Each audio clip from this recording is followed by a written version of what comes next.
Good morning, everyone, and thank you all for being here on this dreary Friday. But hey, it's March, days are getting longer. We have lots of things to look forward to, but thank you very much for being here. I am Indrani Ghosh. I am a vice president and lead our climate resiliency practice at Weston Sampson, and really happy to be co-chairing this forum along with Kelly as the forum co-organizer and with my forum co-chair, Kyle Johnson from Kleinfelder. So when we were planning about this forum, one thing that kept surfacing on our minds is really the growing gap between climate data and climate decisions. Over the past decade, science and data that has been available to communities has really advanced tremendously. We have increasingly more sophisticated projections of climate change as it relates to sea level rise, storm surge, extreme precipitation, extreme heat. But with that progress, there comes a new challenge in terms of how we decode that information in ways that can help policymakers, planners, engineers, and communities, most importantly, to understand that risk and act on it. That challenge, moving from data to decisions, is exactly what inspired our forum today. So we've structured the forum to look at climate adaptation communication, interestingly, across several scales. We will be beginning with a global and national perspective from our keynote speaker, and then we'll hear a regional perspective from the Nature Conservancy, followed by municipal perspectives from Jacksonville and Boston on how cities are implementing resilience strategies. And finally, we'll hear the small business perspective coupled with statewide initiatives from Rhode Island's Ready, Set, Rhody initiative. And together, these perspectives highlight that climate adaptation is not only a technical challenge, but it is also a communication challenge. And perhaps there's no one better, more positioned to frame that conversation than our keynote speaker this morning. And I'm honored to introduce Dr. Katherine Hayhoe as our keynote speaker for today. Dr. Hayhoe is an atmospheric scientist whose research focuses on understanding how climate change affects people and the planet. She serves as the chief scientist for the Nature Conservancy and is a distinguished professor and endowed chair at Texas Tech University. Widely recognized for her ability to translate complex climate science into accessible and actionable insights, she has received numerous awards and honors, including being named as one of Time Magazine's 100 most influential people and the United Nations Champion of the Earth. On a very personal note, I'd like to also share that one of my first climate resiliency projects that I started out with my career was working with Dr. Katherine Hayhoe on developing climate change projections for the City of Cambridge's Climate Change Vulnerability Assessment, which to this date forms the pillar for a lot of the climate resiliency and preparedness actions that the city is undertaking. We have Julie here today with us. So without further ado, please welcome Dr. Katherine Hayhoe.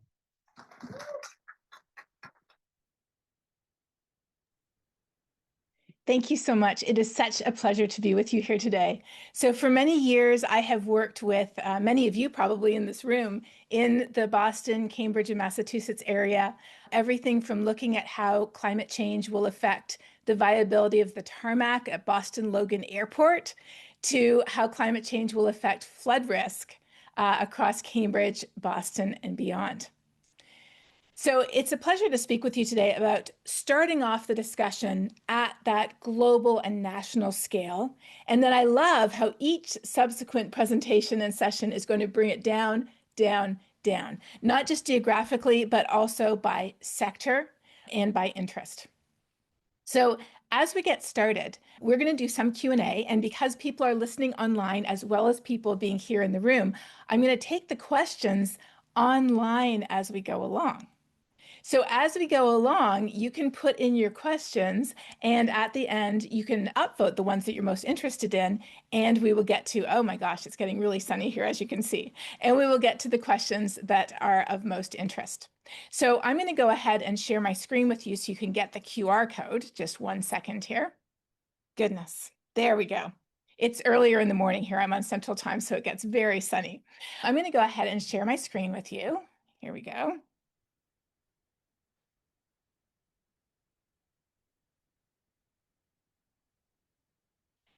And if you want to take out your phone, now's a good time to turn your ringer off if you have not already done that.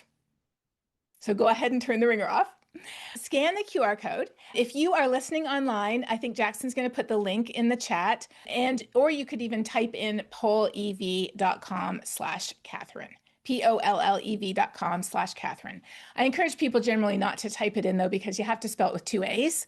And people are always like, well, where does the second A go? One time when I was ordering a coffee, I said Catherine with 2 A's, and I picked up a coffee that was for KAATH. ERINE. Anyways, take a picture of the QR code or click on the link in the chat if you're on Zoom, or go to pollev.com/Catherine. And I'm going to just fix this here just a second. My computer is being a little slow this morning. My first question to you is, describe what you do in one word. If you could describe what you do in one word, what would it be? And let's see. If you could describe what you do in one word, what would it be?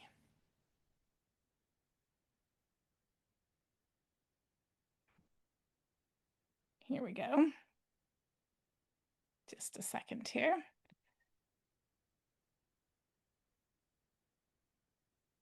Excellent. Help, plan, convene, connect, collaborate, facilitate, engage. I love these words. These are fantastic words. Translate, analyze, liaison, share, educate, facilitate, research, bridge, engineer, interpret, inform. You do a lot of things. I love these. But right at the center, we have planning and plan, we have connect, and we have communicate. This is why I asked you for one word, because it's a wordle, and the more people who say that word, the bigger it is. All right, that is perfect. That's exactly what we're talking about today. We're going to be talking about planning, connecting, and communicating. Okay, next question. When it comes to integrating climate risk into what you do you feel very confident in your ability to do so? Do you feel moderately confident about it? Do you have some idea, but you'd like to learn more? Or are you just starting this journey? It looks like we have a lot of very confident people in the room, which is fantastic. I don't know if you're going to learn anything from me, but hopefully you will learn something to add. I feel like I'm always learning. There's always something I didn't know, or some idea somebody has that is new to me. 31% feel moderately confident. A quarter of you have some idea, but you want to learn more. You definitely will be doing that, not just right now, but this whole day. And a few of you are just starting the journey. Welcome. Okay, so now you know how this works. So as I go along in my presentation, I'm going to be leaving these questions open. And so at any point, you can go here and you can put your questions in. And here's the fun part. You can upvote the questions you're most interested in. Because typically, there's a lot of us here, I get more questions than I can answer, and we're on a schedule. So I will remind you as we go along, don't forget to put the questions in here, and don't forget to upvote the questions that you are most interested in, because when we get to the end, I will be concentrating on the questions that have the most votes. I have great faith in conventional and collective wisdom. But back to what we were going to be talking about. How do we look to the future? And I want to start with a question. In fact, I have 6 questions I'm going to answer for you today. And the first question that I want to ask and answer is this. Here we go. Why do we need future information? I think that's a really important question. We often take this for granted. We think, oh, well, obviously we need it. But how do you explain this to somebody else? How do you explain to them why we need future information and we can't do it the way we used to do it? Well, I like to use a lot of analogies. And so if I'm talking to somebody who does not understand the purpose of why we need to do things differently, and you might be thinking of somebody very specific when I say that, there might be somebody who you work with or a colleague who's like, why do we have to be messing with all of this? Weather is something we all relate to, and weather is like a single tree. It's what happens in a certain place at a certain time. But climate is like a forest. It's what happens over multiple decades, not just across Boston, but across Massachusetts, not just across Massachusetts, but across the Northeast, not just across the Northeast, but across the whole country and eventually around the world. And why that matters is because our entire society is built on the assumption that we hardly ever take out and look at. We hardly ever think about this. We assume that climate is stable. Specifically, we assume that the highs and the lows of the past, the flood of record, the drought of record, and we assume that the long-term average conditions in summer, winter, spring, or fall are reliable predictors of future conditions. This assumption is baked into almost everything we do. Just a few examples. Where do our building codes come from? How about what types of crops we grow, where, when, and how? How much energy demand we plan for, whether heating or cooling? Where our flood zones are? Whether we invest in snow removal capacity? What our water plans look like? All of these rely on information from the past. And here's the thing. Planning for the future based on the past is like driving down the road looking in the rearview mirror. And you might say, well, that sounds ridiculous, but if the road is very straight, it works. And here's the thing. Over the course of human civilization on this planet, the Earth's average temperature has been as stable as that of the human body. Our body temperature goes up and down by a few tenths of a degree every day, and the Earth's average temperature has gone up and down by a few tenths of a degree over the course of human civilization. That's a very straight road. Now, on a regional scale, there's been a few bumps and wiggles for sure, but overall, we have been very successful. And when I say successful, we've got 8 billion people on this planet, right? We've been very successful in driving down the road, looking in the rearview mirror. That's why it's the way we do things. But I mentioned earlier, the Earth's average temperature has been very stable until when? Until recently. Just the last century, it has shot up, and we are now running over a 2-degree Fahrenheit fever, essentially, 1.3 degrees Celsius. Now, what happens if your body is running that fever? You feel achy. You take some Tylenol. You wonder who breathed on you or what you ate, right? You take one of those handy dual flu COVID tests. That's where the Earth is. The warming we're seeing today, we humans have never seen before, and that's the point. Yes, the planet's been warmer and cooler in the past, but it's never changed this quickly with 8 billion humans on the planet. We are literally all in a giant bus barreling around this curve with our wheels on the rumble strip and our eyes glued on the rear view mirror. So what do we need to do? We need to recognize that we have to take our eyes off the mirror. I mean, past data is super useful. Don't get me wrong. I use it all the time. So really, it's more like we have to leave one eye on the mirror and then one eye looking ahead down the road to acknowledge the fact that we're conducting an unprecedented experiment with our planet. All of the current warming is human caused. According to natural factors, the planet would be very slowly cooling right now. Very, very, very slowly. And instead, it's warming faster and faster. In fact, a brand new study just came out today, definitively showing that scientists have statistically detected an acceleration in global temperature increase. And that fits with the acceleration in sea level rise that we measured over a decade ago. Sea levels rising twice as fast as it was 20, 25 years ago. Now, often because we use global temperature, people refer to this issue as global warming, but I prefer to call it global weirding. Because what we're seeing is wherever we live, it's like we have a pair of weather dice and we always have a chance of rolling a double six, naturally. But as the world warms decade by decade, it's like it's sneaking in and changing the numbers on our dice, giving us more sixes and even a 7. And so now our extreme weather events, our heat waves are more frequent and more dangerous. Our wildfires are burning greater area. Our droughts are more intense. Our storms are stronger. Back in the 1980s, there was $1 billion weather or climate disaster on average somewhere in the country once every 4 months. So in other words, 3 a year. Accounting for how the value of the dollar has changed over time, of course, and also recognizing obviously population and infrastructure has grown, we are still seeing a significant increase that cannot be attributed to just more people and more buildings. By the 2010s, there was one event every 2.8 weeks. And last year, there was one every 10 days. That is the magnitude of the change that we're seeing. So yes, we are on a steeper curve than we have ever seen before, and that is why we need to keep an eye on the road ahead as well as the road behind. This is why we need future information. So question number 2, how do we get this future information? Well, I could teach you an entire semester-long class on this topic. This is what I do. I do high-resolution climate projections, in addition to climate communication, in addition to serving as chief scientist for the Nature Conservancy. So I'm just going to give you a 2-minute version here of how we get this.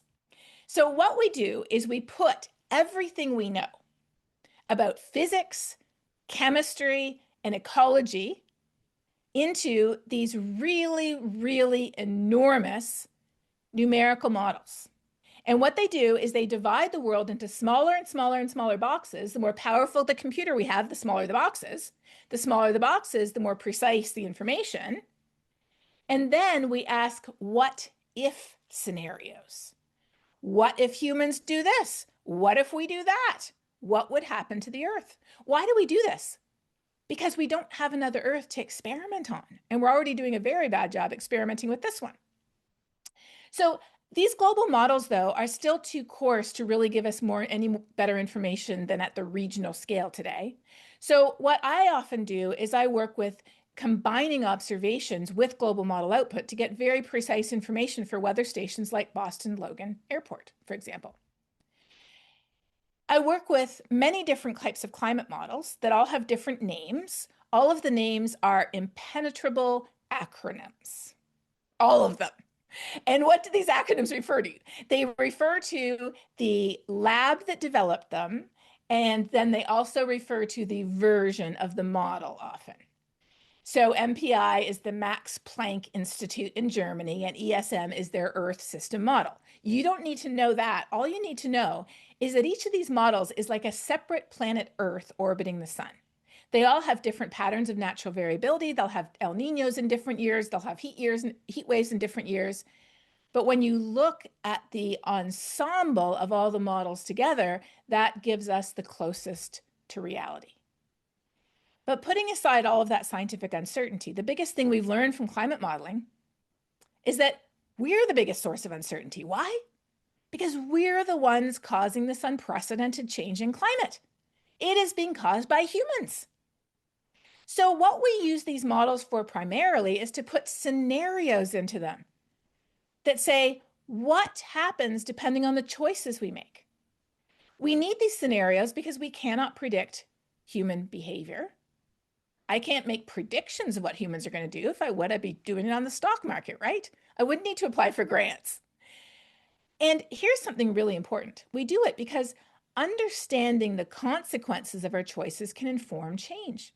So when we look at a range of future scenarios for flooding for Cambridge, then the city of Cambridge can say, wow, well, not only do we want to make sure that we're prepared for the worst case scenario, we want to do our part to contribute to reducing our emissions to actually dynamically alter and decrease the likelihood of the highest scenario. And you might say, well, if it's only Boston or only Cambridge or, only a few other places that are doing it, does it really matter? We often think we're alone. But did you know that before the Paris Agreement was signed, which was 10 years ago, the world was heading to a 4 to 5 degree C warming by end of century? 4 to 5 degrees C is like 8 to 9 degrees Fahrenheit. And imagine if your body is running an 8 to 9 degree Fahrenheit fever. You are in critical condition in the hospital. You likely have sepsis or something like that. Don't quote me, I'm not a medical expert. But since then, in the 10 years since the Paris Agreement, we have altered our trajectory so much due to what cities, companies, organizations, states, provinces, and countries have done, that we are now headed to a world that is probably going to be about 2.7 degrees Fahrenheit warmer, about 5 degrees C. Now, 5 degrees C is still, 5 degrees Fahrenheit, or about 2.7 degrees C. 5 degrees Fahrenheit is still a hefty fever. You're still pretty sick, but you're starting to see that we can actually do something about this. It's up to us to bring that number down. So that's why this information matters, but what do we learn from it? So I contributed my projections to the National Climate Assessments Atlas. Some of you may be familiar with it. It was taken offline by the government, but Esri put it back up again. And we analyzed future projections, not by these impenetrable names of scenarios and models like RCP and SSP and CCSM and things like that. We just said, look, what if the world gets 1.5 degrees warmer? What are the days over 100 degrees going to look like if we get warmer by 1.5 degrees, which is the lower bound of the Paris Agreement? What about if we get 2 degrees warmer, the upper bound of the Paris Agreement? Remember, we're heading for 2.7 currently. What if we end up at 3 degrees? Ooh, that's not looking so good. That's that fever I was talking about. And then what if we end up at 4? Really bad. You can translate this into things like, what does this mean for extreme heat days in Boston? And when we did the Northeast Climate Impacts Assessment, we looked at things like that. And we actually used things like calendars to say, you know what? In the past, from the 70s to 2000, when I was growing up myself, and maybe you were too, Boston saw just under 2 weeks of extreme heat days. Now we're seeing a month of extreme heat days, and in the future, we might see a whole summer of extreme heat days. Those are the choices that confront us. We can also look at how days below freezing are changing, decreasing under 2 degrees, 3 degrees, and 4 degrees. We see these impacts on winter. We can look also at how extreme precipitation is changing in a world that's warmer by 1 degree, 2 degrees, 3 degrees, or 4 degrees. Whoa, that's a lot. We can look at things like land projected to be below annual flood level by 2050. This is Climate Central's handy coastal risk screening tool. But then we have to ask a really important question. Why does this matter? We can get all this data, all this granularity, all these numbers, but why does it matter? And this is really important because if you look across the US, 2/3 of people are already worried about climate change. In Suffolk County, I know, I'm sorry, I had to pick a county. There's a lot of counties. I picked Suffolk County for this example. In Suffolk County, it's higher. 79% are worried. And then when you ask people, do you think what's happening is going to affect plants and animals? People say, yes, yeah, definitely nature. Will it harm future generations? Yeah, it'll harm people in the future. How about people in developing countries? Yeah, it'll affect them. What about you? What on earth? Only 56% of people in Suffolk County think global warming will harm them personally? Have they not read the news? Whether it's summer heat, whether it's weirder winters, whether it's rising seas, the impacts are all around. In fact, Boston and Cambridge rank as highly vulnerable cities to climate change. So it isn't just about the numbers and the data. We have to connect the numbers and the data to why people care. We have to explain how climate change is literally affecting the air that we breathe. Does anybody remember the wildfire smoke in the summers? What about the water that we drink or the food that we eat? This past year, climate change decimated the Japanese rice harvest, the matcha harvest, and the chocolate harvest. I take all of those very personally. But it's also affecting food on a much larger scale. It's affecting our infrastructure that was built for a planet that doesn't exist anymore. Think about that for a minute. All our infrastructure was designed for conditions that are no longer suited to the location where that infrastructure exists. That's how quickly climate is changing. It also affects the nature that surrounds us. And our life depends on nature. 70% of the oxygen we breathe comes from the ocean, from phytoplankton and kelp. All the resources we use, the water filtration, the soil that grows our food, it all comes from nature. Too often we think of climate change as this sort of separate bucket at the end of the row. And, if I have enough resources, I'll get to it. But usually I'm worried about other things. But the reality is climate change is an everything issue. And so when we talk about it with people, we have to make the connections between climate change and infrastructure, climate change in the economy, climate change and our energy, our water, our natural resources, and our health, how climate change affects our food, our biodiversity, conservation, justice, and equity. Climate change is not a separate bucket at the end of the row. Climate change is the whole. in every other bucket that we care about. And if we don't fix it, we're not going to be able to fix anything else, from the biodiversity crisis to any infrastructure issues we have. All right, question number 5 out of 6. Now, remember your questions. I'm going to answer the top questions that you upvote at the end. So if you have any questions, go to that QR code. Jackson will put it in the chat again too, for those of you online. And at the end, I'm going to go to the questions that you have given the most thumbs up to. But 2 more questions. How do we respond? Well, when it comes to climate action, there's no silver bullet, but there is a lot of silver buckshot, and it falls into 3 categories. To explain those categories, I like to use the metaphor of a swimming pool. The pool is like the atmosphere. The level of water in the pool is like the level of heat-trapping gases in the atmosphere. Before the Industrial Revolution, we had just the right amount of water in the pool so our toes could just touch the ground. Our planet was the perfect temperature for life. And then we stuck a giant hose in the pool, and we've been turning the hose up every year. So what's happening to the water? Not only is the water increasing, it's increasing faster and faster. So what's the first thing we have to do? Turn off the hose, right? How do we turn off the hose? There's no silver bullet, but there's a lot of silver buckshot. Efficiency is the first way to turn off the hose. The cheapest energy is the energy we don't use. Clean energy, replacing old dirty forms of energy with new clean forms of energy. Changing how we do our land use in agriculture to turn our lands into sinks rather than sources of emissions. Changing our behaviors. And for the last tiny few drops in the hose, cutting a tiny hole in the hose and sucking out at great expense a few drops and burying them underground, that's carbon capture and storage. So at the Nature Conservancy, we work on all of these. And you might be surprised to learn we work on clean energy. We create maps showing where you can safely site wind and solar energy that will not interfere with valuable agricultural land or valuable ecological land, including migratory pathways, bird populations, endangered species, bats, and others. And we identify places like the Elizabeth mine, where there are former hazardous waste sites that the government will remediate and that the local community can cover in solar panels, where you wouldn't want to do anything else. You don't want to grow food there. I can tell you that for sure. But it's a great place for solar.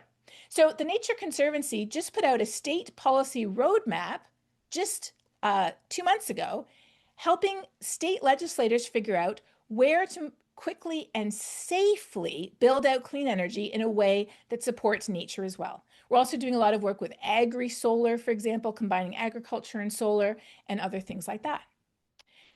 But our pool also has a drain, and the drain is nature. Nature wants to take carbon out of the atmosphere and put it back in the soil, the ecosystems where we want it. So we can make the drain a little bit bigger.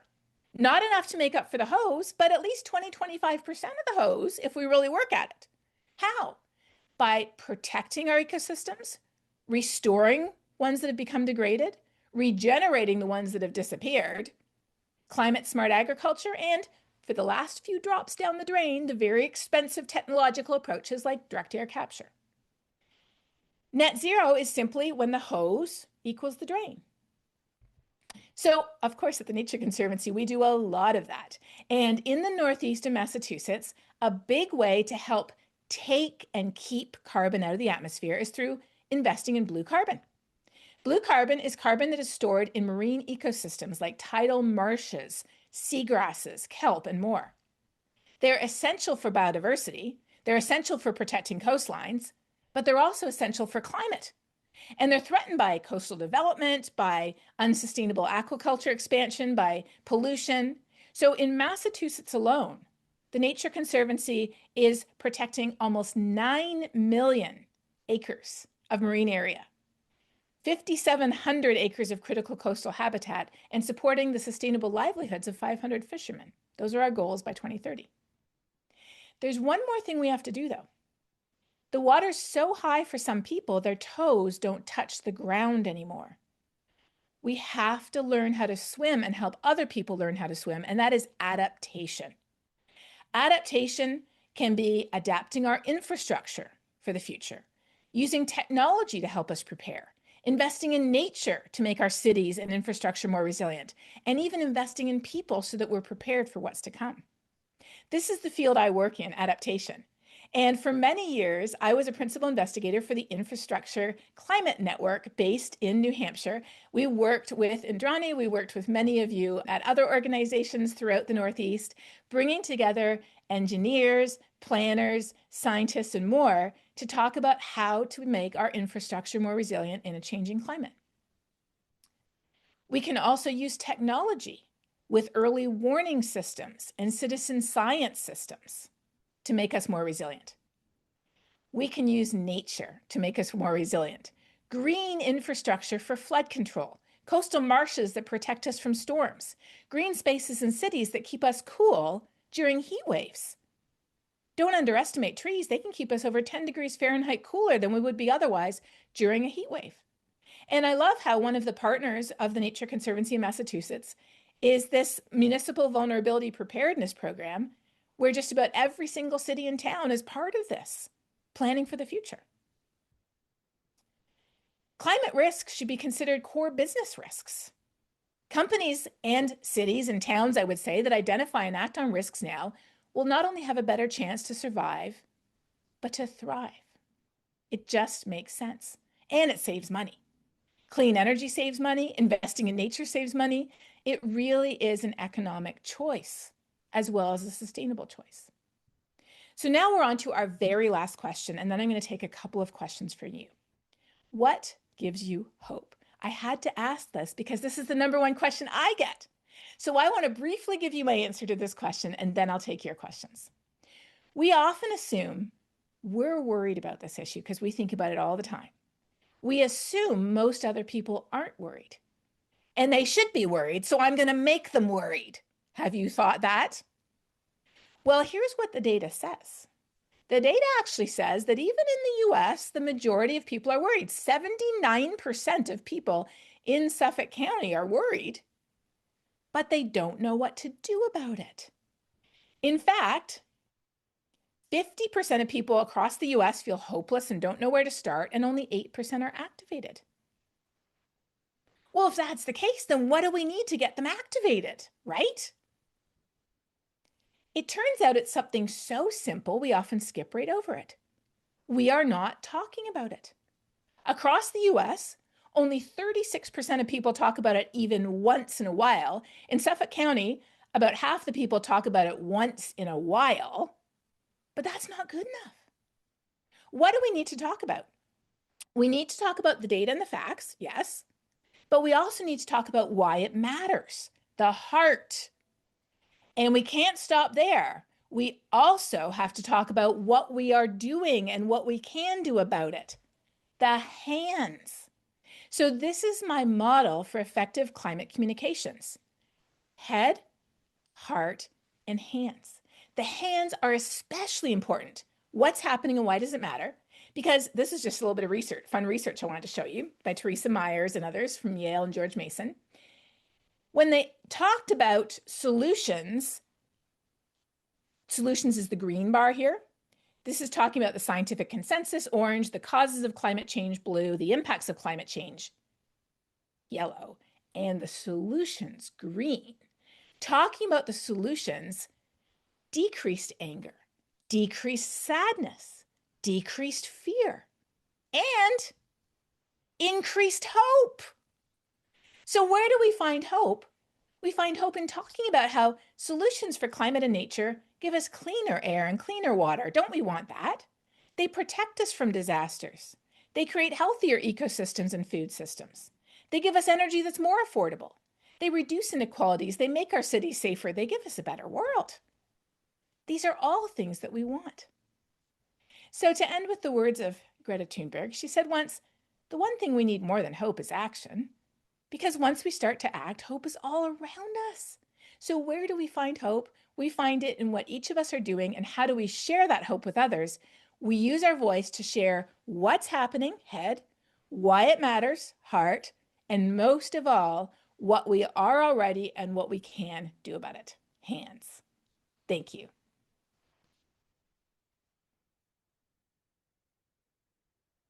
All right, you have really taken this to heart. So I'm going to do a few quick questions on these great upvoted questions. All right. How do we best communicate the urgent need for climate action when balancing against other things?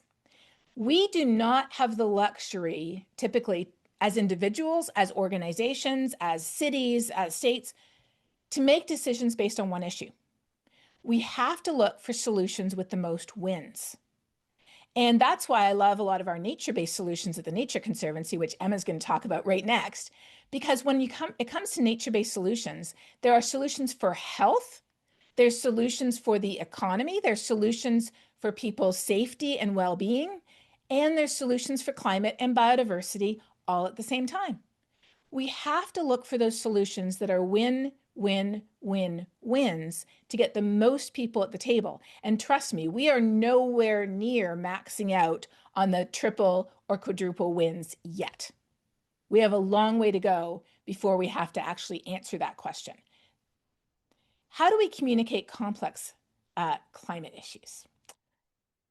Well, I live in West Texas, and that's the third question. I live in West Texas, and so I have learned that when we take the hot button words out of the conversation, a lot of people are on the same page. When I ask people, is the weather getting weirder? I haven't had a single person in Texas tell me no. But if I ask them, do you think climate's changing? I think a lot of people would say no still. A lot of people would say yes, though. So it isn't so much the words we use. There's no magic words that work or don't work. It's the fact that we're explaining in plain, easy to understand ways what's happening, why it matters, and what solutions look like. And we can do that without actually using the words climate. Let me tell you a very brief story from my book, Saving Us. And if you're interested in more, I have a TED Talk on how to have conversations about climate change. So a number of years ago, I was giving a presentation to water managers in Texas. And I knew that a lot of them weren't on board with climate change, and that I was speaking right after two state representatives who very publicly and vocally rejected the reality of a changing climate. So I decided to give a whole presentation without using the words climate and change in sequence. I talked about climate variability. I talked about long-term trends. I showed all the same data, but I never mentioned those words. And first of all, everybody, applauded. Nobody threw anything. And then afterwards, this woman came running up to me. And she grabbed my hand and she shook it like this. And she was like, that was great. I agree with everything you said.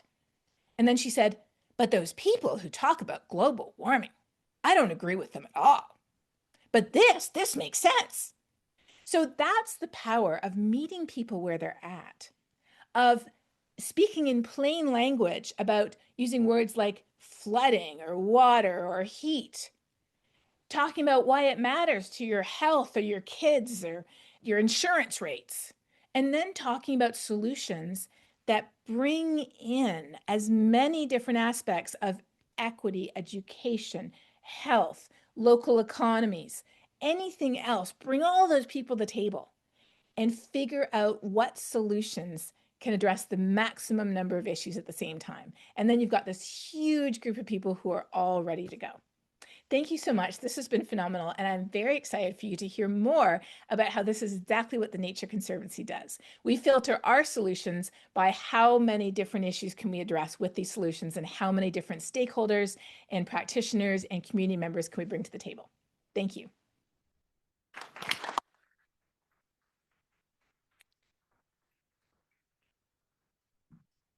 Wow. Thank you so much, Catherine. I think everybody in the room can just immediately tell, that's professional communications, right? I mean, and I have to thank her, of course, when planning the session, and Johnny and I got approached by so many people thanking for having her on this session. I feel like she's influenced a lot of people in this room for me, even going back to pre-Paris Agreement 2014, her role in Years of Living Dangerously, which is a great communications tool, National Geographic, HBO Showtime. You can find all the episodes online. I saw Jackson also put in the chat some links to, she has a newsletter. She's doing this constantly. She lives this stuff. So it was just so great to have her, and she really helped tee up the rest of our agenda for today, and transitioning to great regional segment.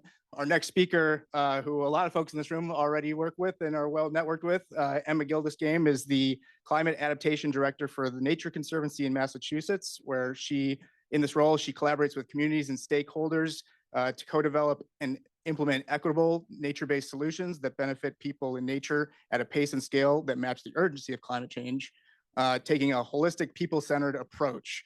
And this is often on thorny issues around planned relocation and flood adaptation, always working in climate communication, wetland restoration, watershed, and marine education. So I know you've got a whole lot else to plug. I'll let you do that, but thanks so much for being here, and please help welcome Emma.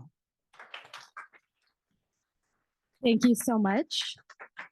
Catherine, that's a really hard act to follow. In a move that will shock many of you, I am not going to start by talking about coastal flooding. I'll get there, but I'm going to start with talking a little bit about the world that we're trying to create.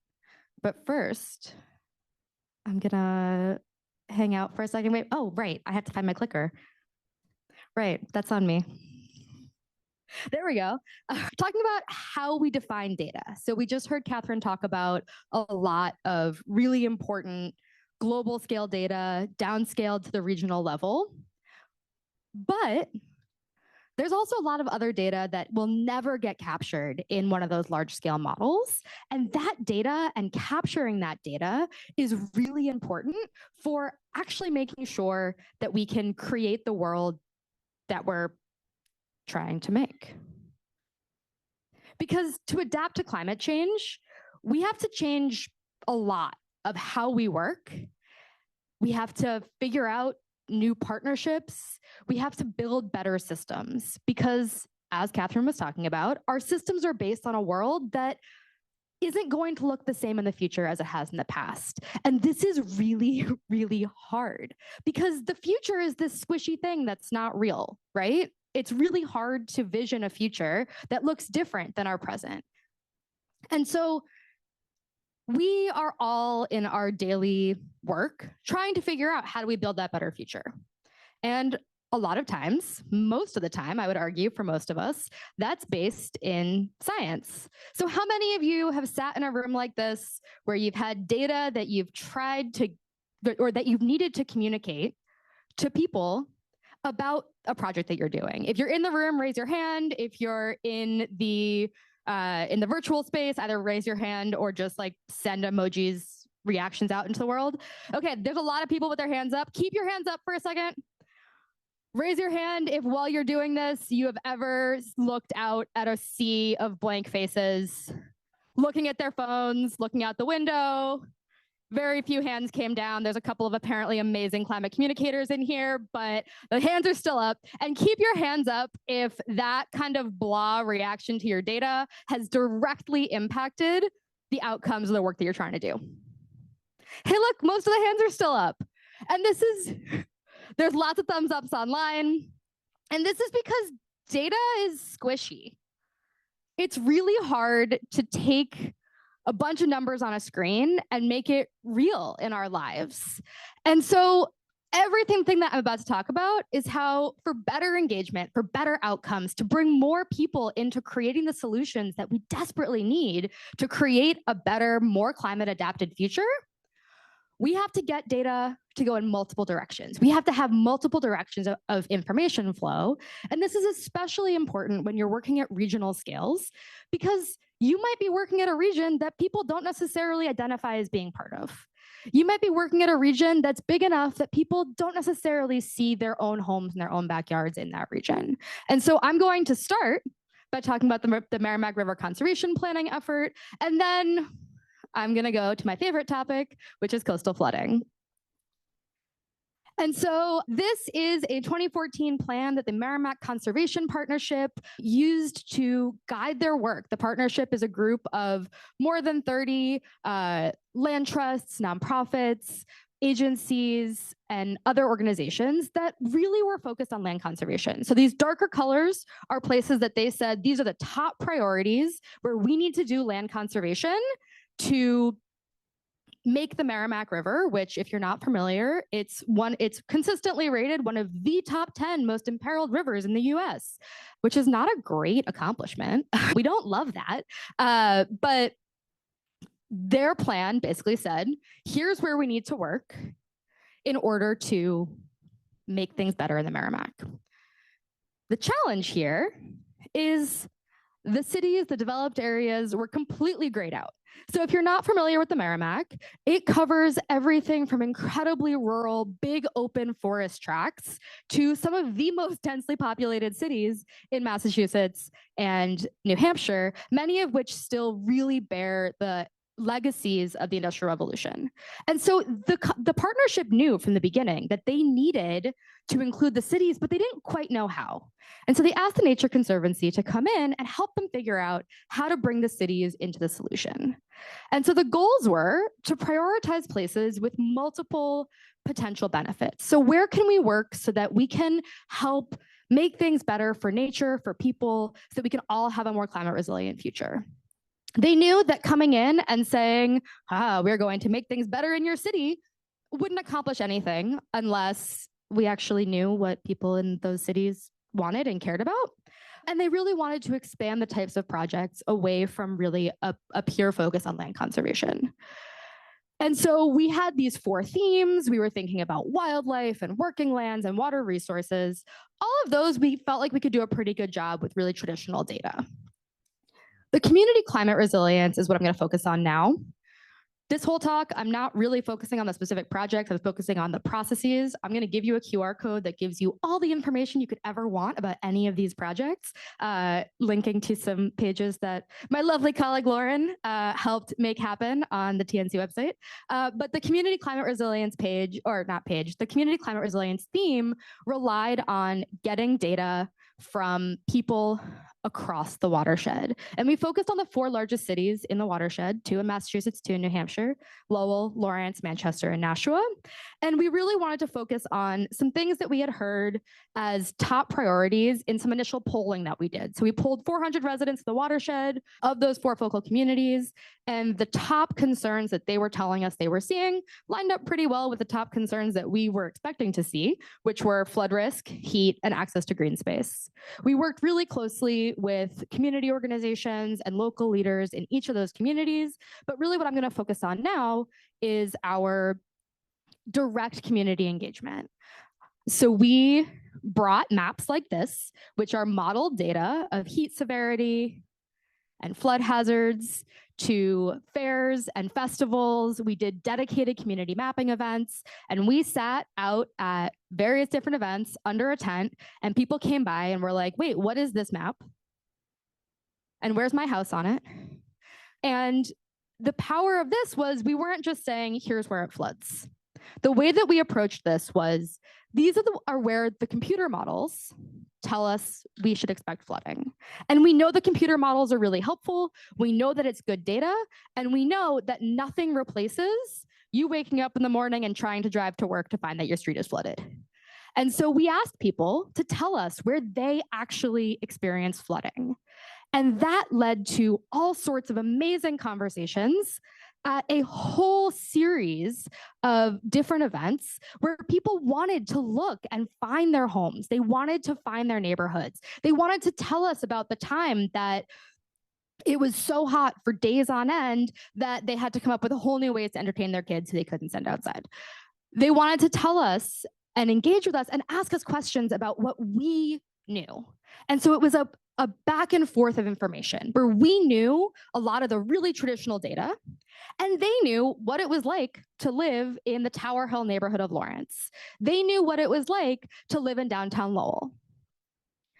And so over about a year and a half, we talked to more than 700 people, more than 750 people. 320 of them were at these dedicated community mapping dinners where we fed them dinner. We asked them to really score different parts of their neighborhoods based on green space, flooding, and extreme heat. We got more than 700 unique data points. The reason that we actually have more people than data points is because those are the unique data points. We were hearing the same things about flood risk, about parks from a lot of people, which was really good for our data, right? Like you want to be hearing the same things. And we turned those into a GIS map. And then we took that GIS map and we put it together with much more traditional data about heat severity, flood risk, about community assets. We used the park serve access to green space, so the 10-minute walk to a park buffer. We put together a lot of data. We did a lot of really amazing spatial analysis that I can take no credit for. And what we ended up with was a map that really highlighted where are the places where intervening in this watershed are going to help us make things better for the river and for the people who live along it. And so this map is Lawrence. The green and blue blobs are the places where we basically spatialized all those dots and marker drawings on the maps that we did in person. And then the orange and less orange are what we got from the overall modeling results. And the really cool thing that we were a little worried about until we actually got the spatial data was we knew that if our community source data was completely different than our more traditional data, we'd done something wrong. We knew that if the community source data was exactly the same as our traditional data, then we'd just done all this community engagement and learned very little. But what we found was it just tweaked it a little bit. There were some places that popped up really brightly thanks to community members saying, hey, this is a problem, or hey, this is somewhere that we need more investment. And there were also a lot of places that we can then bring back to the community and say, hey, what we're seeing is that these are really important places to intervene to, say, reduce flooding. And this isn't just that by having these conversations, this back and forth around data, we got better data, which is absolutely true. We also brought people into the solutions more. So this was the launch for the map. And there were some people who were at that event, or sorry, the launch for the plan. There were some people who were at that event who have been involved with the Merrimack Conservation Partnership since it started 15 years ago. And there were people there who'd been involved with the project just a few weeks. And those local community-based organizations that were new to the project are what's going to help us move forward to really think about the watershed as a whole from that super urban to super rural gradient, because by working together, we can help make the watershed much more functional for the long term. And so you've all heard me talk about coastal flooding a lot. You can also, there's 2 spots left at the Proactive Coastal Relocation Workshop on Tuesday if you'd like to be one of those last 2 people. So I'm not going to spend a lot of time thinking about this, but this also holds true. This reciprocity of information also holds true when we're talking about really, really hard things. Because by starting by asking, what are your experiences with flooding? When we go into communities and we say, what are your experiences with flooding? We hear stories. We don't start by saying climate change. We don't start by saying, hey, here's the solutions we see. We start by asking people to make it personal. We make that really abstract tangible. And then we use MyCoast data, which are data sourced from people who live all over Massachusetts, to say, you're not alone. People are facing flooding. And we do all this before we ever show the really fun, localized Massachusetts coastal flood risk models. I always do this for the places that I'm actually presenting. I usually try to avoid putting the ones for the seaport. I could spend a lot of time walking through the importance of this is what the seaport is going to look like in 2050. That dark blue, the watery colors are where the water wants to be. The reds and oranges and yellows, the emergency colors, that's where it's going to flood in emergencies. This dark blue is where you're going to see annual flooding by 2050. No, thank you. That data is really important. And sharing that data is really important. I'm going to go back here for a second. Sharing that data is really important, but people are more ready to talk about it once we have said, what's your experiences? Because when you're talking about this makes a lot more sense when you've already looked at pictures and when you've already thought back to your own experiences about what flooding looks like. And then after we've talked about here's what's happening, we can talk about all the solutions. I'm not going to talk about this. The actual slides of this are going to be in your final like PDFs that come out. But by starting with people's own experiences, people get involved at a personal level. And with that reciprocity, we help people connect to this is real, this is scary, but also we can work together to build a solution. Because just like Catherine just modeled in best in the world fashion, by painting a picture of what the future looks like, we can help move towards it together. And so for me, thinking about relocating away from the highest flood risk areas from the coast to our coastal adaptation toolbox means that fewer people will be at risk from coastal flooding. Doing this proactively gives communities the power to reduce risks in the way that works for them. It gives us more space for our critical coastal habitats to expand. But it's not just my future. I love this image, but that's just me. We are co-creating this future at tabling events, at community events, where we're asking people, what do you want to see? Kids walking and biking to school, more space for the marsh. We need wetlands, we need trees, more pervious pavement. Because by asking people what they want, we then get them starting to think about making that future more tangible. And so I urge you all, as you continue to do this really hard work that we all do of creating a better future, no big deal, to really be thinking about what can you learn from the people that you're in the room with. Because creating space for people to go back and forth makes it easier to make data real. It makes it easier to kind of start gripping on to that future that is so hard to vision when all we're seeing is the world is really scary right now. We have to start working together to figure out what that future looks like. And so all of the links, more information about all the stories I just talked about, the registration link for those last 2 spots for the coastal relocation workshop, they are all at this QR code. Also, if you ask me questions, I will add more information into there because it's just a Google Doc. Thanks, guys.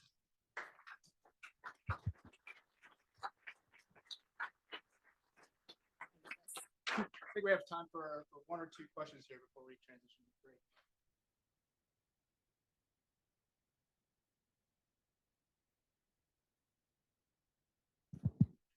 I'm coming to you. So, hello, everyone. My name is Jessamine. You've probably gotten a bunch of emails from me. When you are asking a question, please be sure to use a microphone because otherwise our lovely virtual attendees cannot hear you. And also, please be sure to introduce yourself. Hi, my name is Lauren. I'm with the Trustees of Reservations and I'm a TerraCore member there. I do a lot of work with youth and trying to inspire environmental literacy and just leadership in general. And when you are engaging in these conversations, how do you balance between like adults and stakeholders that kind of have been existing on one path their entire lives versus the next generation to inspire ongoing stewardship? That's such an amazing question. I think the cool thing about working with kids is they're not set as you kind of said, they haven't been on one path. And that's where the really creative solutions come from. That's where the really creative ideas come from. And so when we do events, whether it's for the Merrimack or for coastal relocation, we encourage kids to be part of the conversation.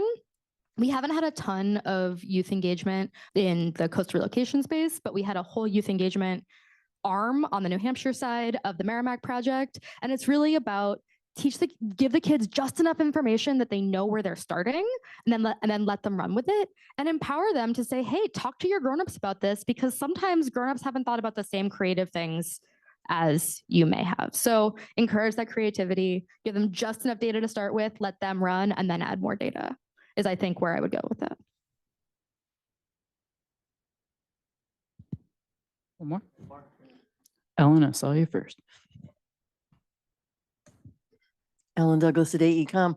So I live in a very red town in New Hampshire, and we're doing a climate vulnerability assessment, and we're going to have a public meeting. And I'm wondering, how do you record and sort of archive the stories? You really inspired me how I was going to make that connection between data and, you know, getting input from the feedback. But how do you record all that stuff? Is it just maps? Is it just, how do you do that? So for the Merrimack, it was spots on maps. For the coastal flooding work, it's a whole bunch of different ways. So you saw the Post-its. I can go back to the Post-its. It's a lot of let's have a conversation and then let's actually put this on Post-its. If you look closely, most of this is actually my handwriting because I'm talking to people and then I say, do you want to write this down? And they're like, eh. And I say, do you mind if I write this down? And then they say, sure. And then I write it down. And so making it visible is really helpful. We've also our incredible community engagement team at Communities Responding to Extreme Weather and Carrie Hewlett Consulting just put out a whole new activity in our coastal flooding events that uses index cards. So everybody gets an index card and we have some quiet time. And then there's basically an activity afterwards where we have people reflect, write things on index cards, and then we ask people to share their index cards, and then we ask everybody else to say, if you have something similar to that, put your index card up in the air. It almost feels like an auction of like, put your card up in the air, and then people can physically see, oh, I'm not alone in this. And so that was a brilliant engagement strategy that it was so cool to watch, but having people write things down physically helped people see and get ideas from each other. Yes, thanks for sharing. Yeah, so as we transition to the break, if you had a question and it did not get a chance to get answered yet, hold it. Emma and the representation from the rest of our speakers today will be on the joint panel moderated discussion later. All right, so I'm going to introduce Indrani Ghosh. She's going to be managing this next part of our program and introducing our speakers and teeing us off for our next conversation. So Indrani.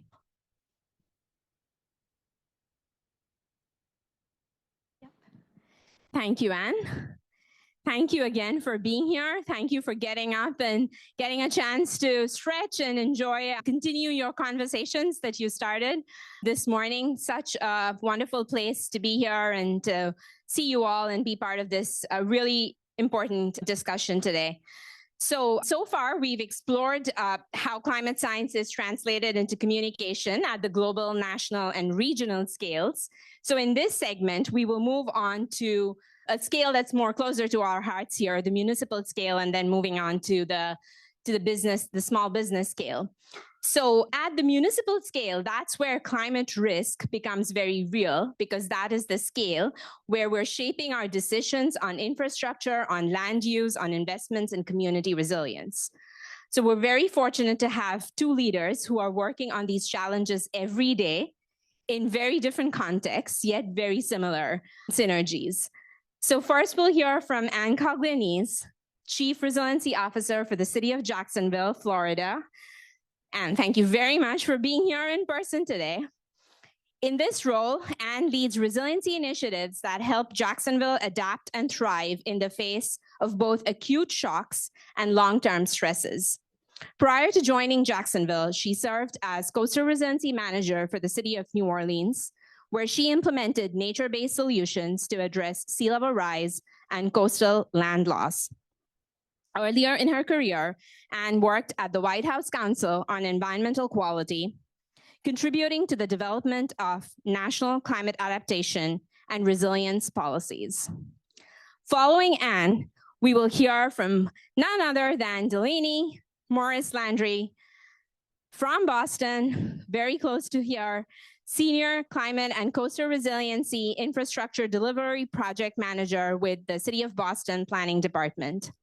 Delaney works at the intersection of climate and culture and plays a key role in advancing Climate Ready Boston initiative from planning to implementation, helping deliver coastal resilience projects designed to address sea level rise and storm surge.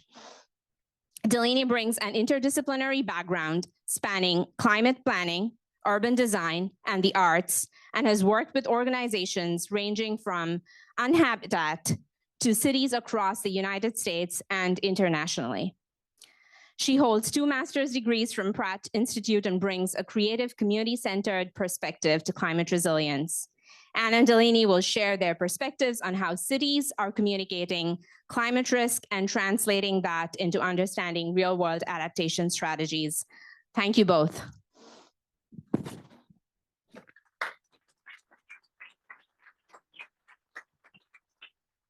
Hi, everyone. Thank you for having me. I left 80 degree weather to be here. So no, but I'm actually from the Boston area. So it's always good to be back here with you all. Gonna load some slides if I don't know how to do that. Okay.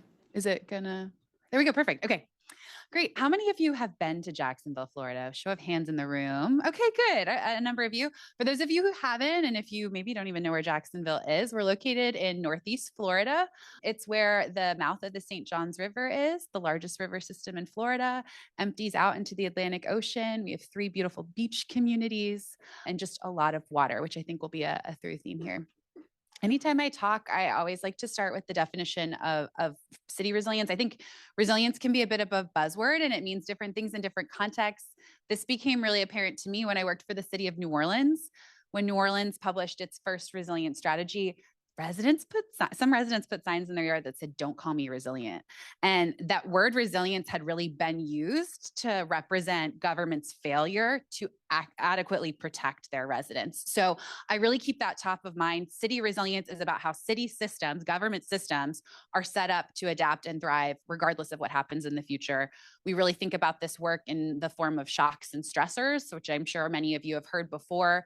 For Jacksonville's resilience planning, we wanted to do an all hazards approach. So we're looking at acute shocks and chronic stressors, some of which are environmental, others are not. And often we're finding that an acute shock is made worse by the presence of an underlying stressor. So if you are already living in poverty and then there's a power outage and you have to empty your fridge, is that going to really struggle? Is your family going to struggle to be able to fill it back up? If we have a hurricane coming to Jacksonville, but you don't have adequate transportation, is that kind of making the event harder for you and for your family? So really the intersection of these immediate events that throw a city off in a moment and these slower moving challenges that we can't leave unaddressed. And normally when I speak, I like to go into this, deep analysis that we did on our city's vulnerability assessment, how we're seeing all of the climate trends that Catherine was able to share at the beginning, encroachment of heat, wetter summer rainstorms, stronger hurricanes. We did a lot of analysis on what that means specifically for Jacksonville, looked at all of our city-owned assets, our residential properties, so a really deep scientific base before we did the city's resilience plan. But for the interest of time, I'm going to share some of the projects that were in this resilience strategy that are already moving into implementation and are things that I'm personally just very excited and interested in. If you want to take a look at Resilient Jacksonville, I think it's a very accessible, very easy 300-page document for you to read. A lot of pictures though. And we really structured what the city can do around kind of 3 different scales. Most of the strategy is around actions that have to be done at kind of a system scale. So how are we growing differently? How are we preserving large areas? How are we thinking about transforming major corridors or kind of protecting large chunks of the city? Site specific is probably the smallest section of the document. If you're a city like Jacksonville, you're 850 square miles. We're the largest city by land area in the continental US. And so to do individual parcel level or asset level work has to be really intentional and really strategic. So we're focusing on very important sites where we would do that, hospital systems or city-owned parks, things where we have kind of more control over what those resilience outcomes look like. And then the third scale we kind of operated at was really, how are we working differently as government, breaking down silos, working with independent authorities and state and federal partners differently, and how are we showing up for residents and creating systems of support? So if you do decide to look at this document on your own, hopefully that gives you a bit of a frame of reference for how we're thinking about this. One of the recommendations of this document was to create an Office of Resilience and really have us in charge. Oh no, it was doing this to me yesterday in a presentation. I really hope we're not auto forwarding for every 2 seconds. Sorry. If it does that, I may need somebody who knows more about tech to fix that. One of the big things we're looking at is kind of how are we in charge of data and making sure that the city is using the best available science and data. As we were doing our planning work, we recognized that one of our biggest data gaps was understanding compound flooding. So we have some sources of data that tell us coastal storm surge or tidal fluctuations and how those are changing. We have an understanding of riverine systems. We have 59 tributaries in Jacksonville. So how is heavy rain starting to make our creeks rise, potentially overflowing their banks and causing damage? And where do we have stormwater flooding, where that rainfall isn't making it into the drainage system or into our creeks? But what we find is that it's often where two or more of those are happening at the same time. And I think it's very intuitive for people to understand, but it's really hard to measure. So it makes sense that if it rained for a week in Central Florida and the St. Johns River and its tributaries are all higher, and then we get a king tide, that's going to change how much flooding there is. Or if all the river and creeks and tributaries are higher and then we get a surge event, a hurricane, that's going to change. If it rained and all of our soil is saturated, and then we get another heavy rainstorm, that's also going to change it. But those complexities haven't existed in our modeling. So it's not as simple as just, let's say 6 inches of coastal surge meeting 6 inches of rainfall equals, see, it's doing it. I'm so sorry. 1 foot of flooding. These things compound by a magnitude. And so we really wanted to understand that empirically for us to be able to make the best decisions. So what we did is we brought on a team of experts to build a compound flood model for the city. It's a model that covers the entire St. Johns River watershed. The majority of the state of Florida is really included in this mesh, but with a much higher resolution over Duval County, which is the boundaries of the city of Jacksonville. And what this allows us to do is understand our flood risk on kind of a 3 meter by 3 meter grid. And this mesh allows us to get really detailed data on our flood risk. So this is just a quick screen grab from the model that shows the neighborhood of Springfield, which is right north of our downtown in Jacksonville. And in between these 2 red lines is the footprint of Hogan's Creek, one of our urban tributaries. And we've had some data in the past from FEMA and other federal sources about flood risk along that creek within those 2 red lines. But everything that's in this yellow circle, we've never had the ability to map and measure before. Kind of where do we have heavy rainfall causing these localized flood challenges on our roadways? Being able to visualize that, it now allows us to start prioritizing rainfall differently. Instead of having to wait for residents to call us and say, hey, we're getting a lot of flooding here, can you do something about that? We can start to be more proactive in our capital planning and making sure that we have kind of a sound methodology for how and why we're deploying things like green infrastructure or drainage upgrades. The other thing that this allows us to do is start layering different flood scenarios and kind of moving away from understanding flood risk as a binary. You're either in the floodplain or you're out of the floodplain, and instead talking about every parcel in Jacksonville, every asset in Jacksonville as carrying some probability of flooding. So this is just a glance at how this will look. This is from the first 100 runs of the model. But because we're working on this with an applied research nonprofit, the project's led by the Water Institute out of Louisiana, they were able to get a National Science Foundation grant to use the Pittsburgh Supercomputing Center, and they're running 70,000 flood scenarios. So across 70,000 scenarios, is this parcel flooding, and what's the probability of that from multiple different sources? One of the things that we've kind of on a concurrent path been tackling is updating the city's land development regulations to reflect resilience and actually use some of the findings from that compound flood model. So we started with kind of thank you, whoever's doing that. Okay, great. This is what happens when you combine different slide decks, some of which have timing. I don't know if anybody else can relate. Anyways, we started with kind of what does FEMA data tell us about our flood risk? Where are FEMA flood zones? But then having kind of those early results from the compound flood model, we wanted to also look at what are areas outside of the FEMA boundaries where we know we have risk? And it might not be represented in that regulatory map, but we want to make sure that we're referencing that when we're making land use decisions. Jacksonville, only 40% of the land area in Jacksonville is currently built out. So to me, the secret to resilience for a city like Jacksonville is going to be in how we grow and where we grow. And so we really wanted to make sure that we're driving growth to areas of the city that are lowest risk of flooding. So by taking this higher risk footprint, expanded off of FEMA, we were able to then look at the inverse of that. So time and time again across scenarios, where are we not seeing flood challenges? So starting with that, and then we had a committee made up of land use attorneys, engineers, housing advocates, community advocates that were advising us on what to do with this lower risk footprint. And they said, well, we want more people to be living not just in places that won't flood, but also where there's infrastructure that they can rely on. So what if we clip this boundary down even further, looking at if you're in a half-mile walk shed of one of our bus rapid transit lines, the footprint of the Emerald Trail, which is a network of shared use paths that's being constructed, and kind of trying to bring that growth inward. So Jacksonville, has had these kind of concentric rings of development that have sprawled outward from its downtown urban core. What if we wanted to kind of drive that growth back in? So looking at the boundaries of the urban and urban priority areas in our comprehensive plan. And what that led to was a target growth area where this committee said, hey, we want people to build here. We want to make it easy for them to do that. This is now a risk-informed land use layer.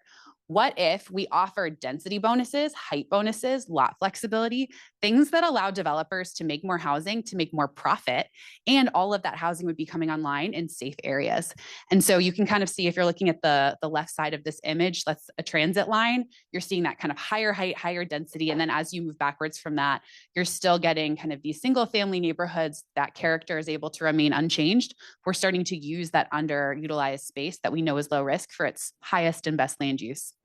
And the way that we would ask developers to be getting this would be to either be setting aside 20% of their units for affordable housing, which we have, no surprise, most US cities have an affordable housing shortage. Jacksonville's no different. Or if they added in several resilience design factors to their project. So more permeability, more tree canopy, more shade, kind of intentional design, and starting to normalize that for Jacksonville. So this project is now going to City Council. So ask me a year from now how it's going, and hopefully it'll be in our code and we'll have projects hitting the ground. So the other projects that we have are really thinking about how that data from the compound flood model can help us make better infrastructure decisions. So we're updating the city's low impact development manual to reflect better design principles around greening our city-owned property, specifically our right-of-way. So thinking about where we can add tree canopy and bioretention, thinking about the drainage potential within our right-of-way, whether we need to upgrade pipes based on what we see in that model, whether we need more kind of blue-green corridors, and then also starting to think about our city-owned roads as one of the best ways that we can combat extreme heat. So thinking about more innovative design. I like to joke, and I hope there are no engineers in the room take offense. I like to say, if you want an engineer to design a more interesting project, you got to write more interesting specs. And so that's what we're trying to do. We want more innovative projects. And so we want the baseline rules that our public works engineers are using to have that incorporated.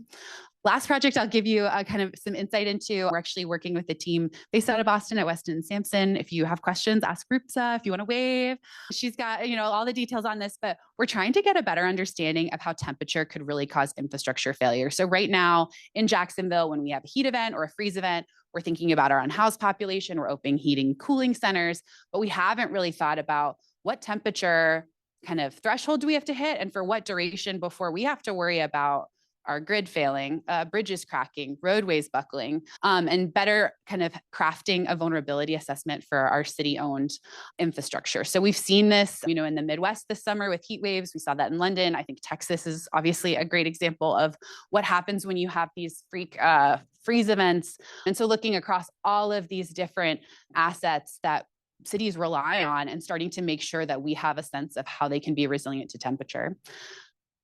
That said, these are just the projects I wanted to highlight with you. Other things that we're doing that I won't go into detail on is designing a shoreline suitability model so that we make sure that our shoreline edge throughout our river system is appropriate. We're developing an urban forest management plan and taking a lot of lessons from other US cities that have done that. We're designing a state of the food plan for Jacksonville to understand everything about our food system, from where our food is produced to how it's moved through our city and stored, to where people are accessing it and can they get nutritious food, and then what do we do with food waste. And then we're looking at wildfire. So obviously Jacksonville is in Florida. We think about a lot of too much water in Florida, but in times of prolonged drought, we also know that we have substantially high wildfire risk. And that's something that we're working on getting ahead of, making sure that we're doing better, pruning and clearing of our preserve areas to make sure that the population that's kind of on that wildland urban interface isn't as at risk. So with that, I know I threw a lot at you, but I just wanted to give you a little taste of what's happening down in Florida in a very large city. And I think taking a lot of notes from other US cities, and excited to hear also what Boston is tackling. So thanks.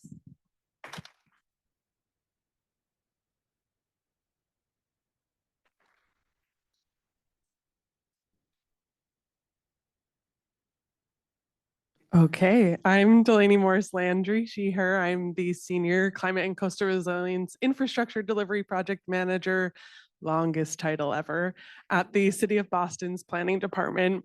But today I'll also be actually talking to you about another project from the City of Tacoma, where I served as the first ever Climate Resilience Manager there for a year. But to start, I was told to stand over here. I love to walk around and move. So today I'm going to go through a couple of different topics. Climate Ready Boston overview. We are in Boston right now, and I'm sure most of you are very well familiar with this plan. So really, I'm going to be doing a lot of storytelling about a couple of case studies that are projects that I'm currently working on, have worked on in the past, and how we've done engagement to really talk about the risks and the hazards and the work that is being done with the Climate Ready Boston initiative. So I'll go over the Charlestown Navy Yard project and Little Mystic Channel, an active project we have. I'll go over our Tinian Beach and Connolly Street project, a project that had won BRIC funding to do the final permitting, design, and construction that was unfortunately pulled from the federal government. And now we are coming up with new solutions on how to visualize and reimagine what that means. And then finally, my Tacoma Climate Stories project. So the Climate Ready Boston initiative started in 2016, or rather this report was published in 2016. It is 2026, and we are on 10 years of really, really great work that myself, the team that I'm on, the Office of Coastal Resilience, the Parks Department, the Office of Emergency Management, Mayor's Office of New Urban Mechanics. There's so many folks that have been a part of this plan right here over the course of the last 10 years, including probably most of you in this room. You've all contributed to this effort, and you know how much data and work has gone into what is coming out now in our implementation phase of this project. So the Climate Ready Boston initiative focused in on extreme temperatures, extreme precipitation, sea level rise, and coastal storms. And that's really what I work on in my role here in Boston. This is that 10 years of planning. So there have been 5 neighborhood reports for the 47 miles of coastline in Boston for East Boston, Charlestown, North End and downtown, South Boston, and Dorchester. But you see here, there's more than 5 reports on this screen. And that is because there has been so much other work done. There's been work for Moakley Park. There has been a Boston transportation plan done. There's been work for urban forest plan, work for our hazard mitigation plan. All of this culminates in the work that is being implemented now. And I'm sure many of you are also familiar with our U.S. Army Corps of Engineers study that is going on as well. All of this is helping to inform that progress as we move towards this implementation. So let's talk about coastal flooding for really just a minute. I'm not going to go into all of the details of this because we are standing in one of those places in Seaport that is expected to flood in the future. You've already seen the map of that. I'm going to show you another map right here. This is our old historic coastline. You can see the landmass matches up with where the flooding is going to happen in Boston. And that is because water has memory. And that is something that we need to continue to bring forward in our plans for Boston, is that where we built up this city is actually where that water is expected to go back to. And so that's something that we take really seriously here, is that we are changing our built environment very quickly, very rapidly, and there are consequences to those actions that we are now facing, and we have to fix, and we have to go back, and we have to rebuild. But how do we do that in an equitable and just way that does not destroy our landscape and that does not take away from what is the beauty of our harbor now? So that's just something to think about as we move through all of these examples, is sort of this existential crisis and threat that we have here in Boston. You've seen a couple of images of flooding in Boston as well. Now, these are all from the 2018 storm of record, as well as more recent storms in 2024. We also just experienced a major blizzard and then another storm back in January. All of this precipitation, all of this flooding, it happens today. This is not a problem for the future. This is a problem that has been happening for years and years and years. And so we are working very diligently and very fast to try to address this problem, but it is very difficult when there are issues like funding with BRIC programs being closed. It is a difficult thing to convince the community sometimes to invest in these problems because it is such a huge, huge problem. There is so much existential dread around this. So that's why I want to talk about some of the case studies that we have for how we engage the community around these issues. This is the Resilient Boston Harbor vision. I'm going to pull from Charlestown Navy Yard and Tinian Beach here. So starting with the Navy Yard, back in October of this past year, we had an in-person workshop. How many of you are familiar with working in Charlestown? How many of you are familiar with working with Boston residents? All right, Boston residents, we are loud and proud. We are loud and proud, and we will tell you what we feel, and that's what the residents do for us as well. If you've ever hosted a community meeting in this city, you know you have a high % chance of being yelled at. That is just the name of the game, particularly for city employees. This workshop that we did right here was at the YMCA in Charlestown in the Navy Yard. And let me tell you something. This workshop was the best public engagement our team has ever done because we were in person and we had individual conversations with every single person that came in. It was an amusement park style ride engagement. And let me tell you about what I mean by that. We had a 5-minute looping presentation that started at check-in. Everybody started up on the first floor. They listened to this presentation overview. My voice was the VO, so I did not stand anywhere near it because I couldn't hear my voice on loop. And then they came down the elevator or the stairs to the gym to go around a circle and look at all of our plans for the entirety of the Charlestown Navy Yard and Little Mystic Channel. I was told by many, many people that they were very happy to have the opportunity to look at every single board and to have conversations with our consultants, with members of my team, with different community organizations that were present at this meeting, because it gave them a chance to voice their opinion. When we hold public meetings over Zoom, there's a lot of folks that, they'll take up that airtime, but then there's a lot of folks who don't speak on a public meeting over Zoom because you have voices who are historically louder, who you have voices who feel the empowerment of the communities that they have, and they should. But we want to give voice to those folks who don't have that empowerment. And this is what this type of engagement does for folks. It lets them get into the details, to the data, in a very personal way. They were able to go to any board they wanted, so they went to the boards that they cared about. We also hosted a couple of site walks, which were really exciting because the site walk on the right there, that was 25 government employees who came to our site walk from countless agencies, and we were able to have a really good conversation about what does this project mean for all of them. When you get government employees in a room, there's always going to be a lot of opinions, a lot of, hey, we don't have the money to do this. We do have the money to do this. Our priorities are not aligned. But on this site walk, we were able to have those conversations. And so what I'm really getting at here is that these individual in-person touch points, they make a big difference, and it's all about relationship building. Relationship building makes your data a lot easier to handle because then people can trust you.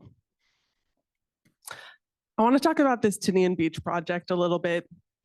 This is a project that we had won a coastal resilience grant for from CZM back in 2022. And so the work commenced. We did the 30% schematic design led by Scape Landscape Architecture. A lot of folks in this room also helped work on this. And I just want to touch on the fact that community does not respond to engineering drawings. They don't understand them. They love this. They love a rendering. They love an image that shows them what is this actually going to look like. And before we had these images, it was a lot of fear. It was a lot of fear about what is this going to do to my community? One of those fear questions was around, will this project flood our neighboring community? And so this map right here that you see, it was developed by Woodsall Group. Thank you, Woodsall Group. They were a very huge part of this project in that we showed where the flooding was meant to happen in this neighborhood. And then we showed what our project would do to prevent that flooding. This neighborhood, the Port Norfolk neighborhood, just south of the Tinian Beach area. I wish I had a pointer on here, but I'm talking about this right here. They were worried about future flooding happening in their neighborhood because we were working on the beach. This was a very, very hard conversation that we had over the course of many, many months. It was a conversation that had many touch points, and it was a conversation that involved a lot of data, a lot of really high-level flood projections. It did not take this map to change their mind. It did not take one conversation to tell them that they would be okay with our project if we built it. It took probably 10 conversations. It took 30 emails. It took continuing to go back to them again and again and again to say, we are looking at this, we hear you, and we do not want to make your neighborhood worse. But still today, they question it, and as they should, because it is our job to continue to help them understand and to continue to hold us to the fire that we need to make sure that we're not building something that makes somewhere else worse off. Now, the last thing that I want to bring to the table here, and I'm going through these very quickly, so I'm glad that there's a Q&A, is out in Washington. How many people have ever been to Tacoma? I know there's one person in the room who used to live there as well. So I served out here as the climate resilience manager for a year. It was sort of a sabbatical year in between my time in Boston. Boston has sandwiched this experience. I put a sun over Tacoma, even though the Pacific Northwest is known for its gray days. It's actually really beautiful. And if you've never been there, get out there. Tacoma faces a lot of the same problems that we do, but a lot of different problems. I was dealing with volcanic lahars. I was dealing with heat, wildfires, smoke, and air quality. And we were also working very directly with the Puyallup tribe of Indians, which is a federally recognized tribe within the city of Tacoma. So in Tacoma, we were working on a climate communications plan. Now, my background is actually in the arts and entertainment industry. I started my career working on music festivals and parades and big world tours like for artists like U2 and Madonna. So this is where I come from. I don't come from the climate science background, but I've moved into this space, and that's where this engagement work really stems from. In Tacoma, we wanted to understand how are people experiencing climate, but we did that through art. We went to the libraries and we said, we want all of you to tell us your climate story, to tell us your experience with the weather here, to tell us your experience of what Tacoma looked like 20 years ago and what Tacoma looks like today. Fun fact, Dune was inspired by Tacoma, the environmental disaster that happened in Tacoma. Frank Herbert is from Tacoma. Look it up. It's very interesting. I'm not going to get into it right now, but Tacoma has seen some extreme environmental disasters. So we worked with the city, we worked with the Tacoma Pierce County Health Department to put on some events at our local libraries because we wanted to reach the people who are not normally reached, our vulnerable populations. We went to these libraries and we had the opportunity to give people the chance to write their story. Is their medium writing? Do they write narrative? Do they do storytelling through oral history? We had interns there who helped us recording conversations with our community members. We had collage art. We had a lot of kids come up and make art. I'm going to go back to this slide. And they created these collages of what does the world mean to me? But we also worked with a climate therapist, Leslie Davenport, who is seen right here.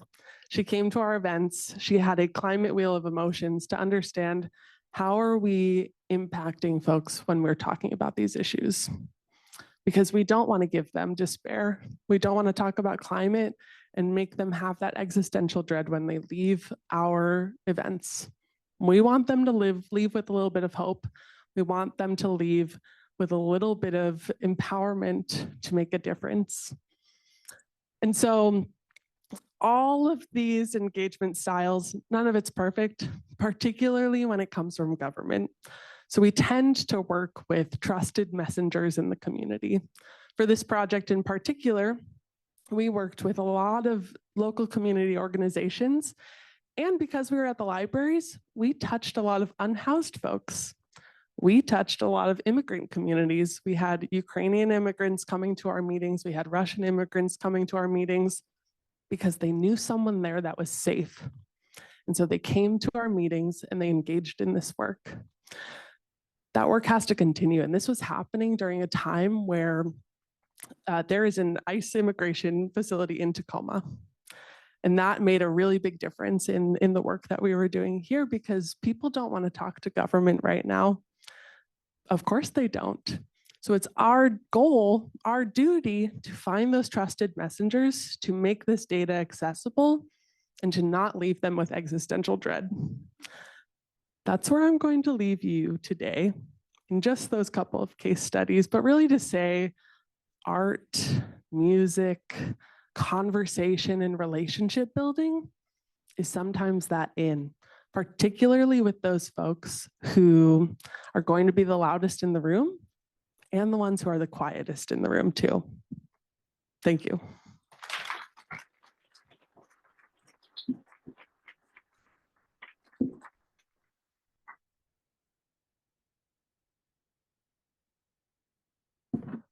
That was such an excellent conversation between Anne and Delaney. Thank you so much for sharing your perspectives across 3 municipalities, essentially, that we heard from. Should we start with questions? You may do virtual or whatever you like. Want to start with virtual? Let's start with virtual. Okay. Yeah. We have a question from Kelly Simmons, policy analyst, Ardura. Is Anne or Delaney using AI to help with climate adaptation communication and data decoding? If yes, how? No. Maybe we should. If anybody knows what we should be doing, let me know. I will say for the compound flood model, I know I was trying to like pull back the curtain and show the technical side of things, but also not, I could have done like an hour just talking about that modeling effort and how incredible it is. We have this really detailed model that we're using for long-term decision making, but we also had the team that built a really rapidly running model. And I believe that does use some kind of machine learning elements to it. So that's about as much as we have dabbled in kind of an AI space. I will also just kind of say no in general, for the same reason that I don't carry physical business cards. It doesn't feel like the right thing to do as a climate adaptation professional right now. Certainly there are really great ways to use AI. We're not using it very frequently just yet on our 2-person team at the moment.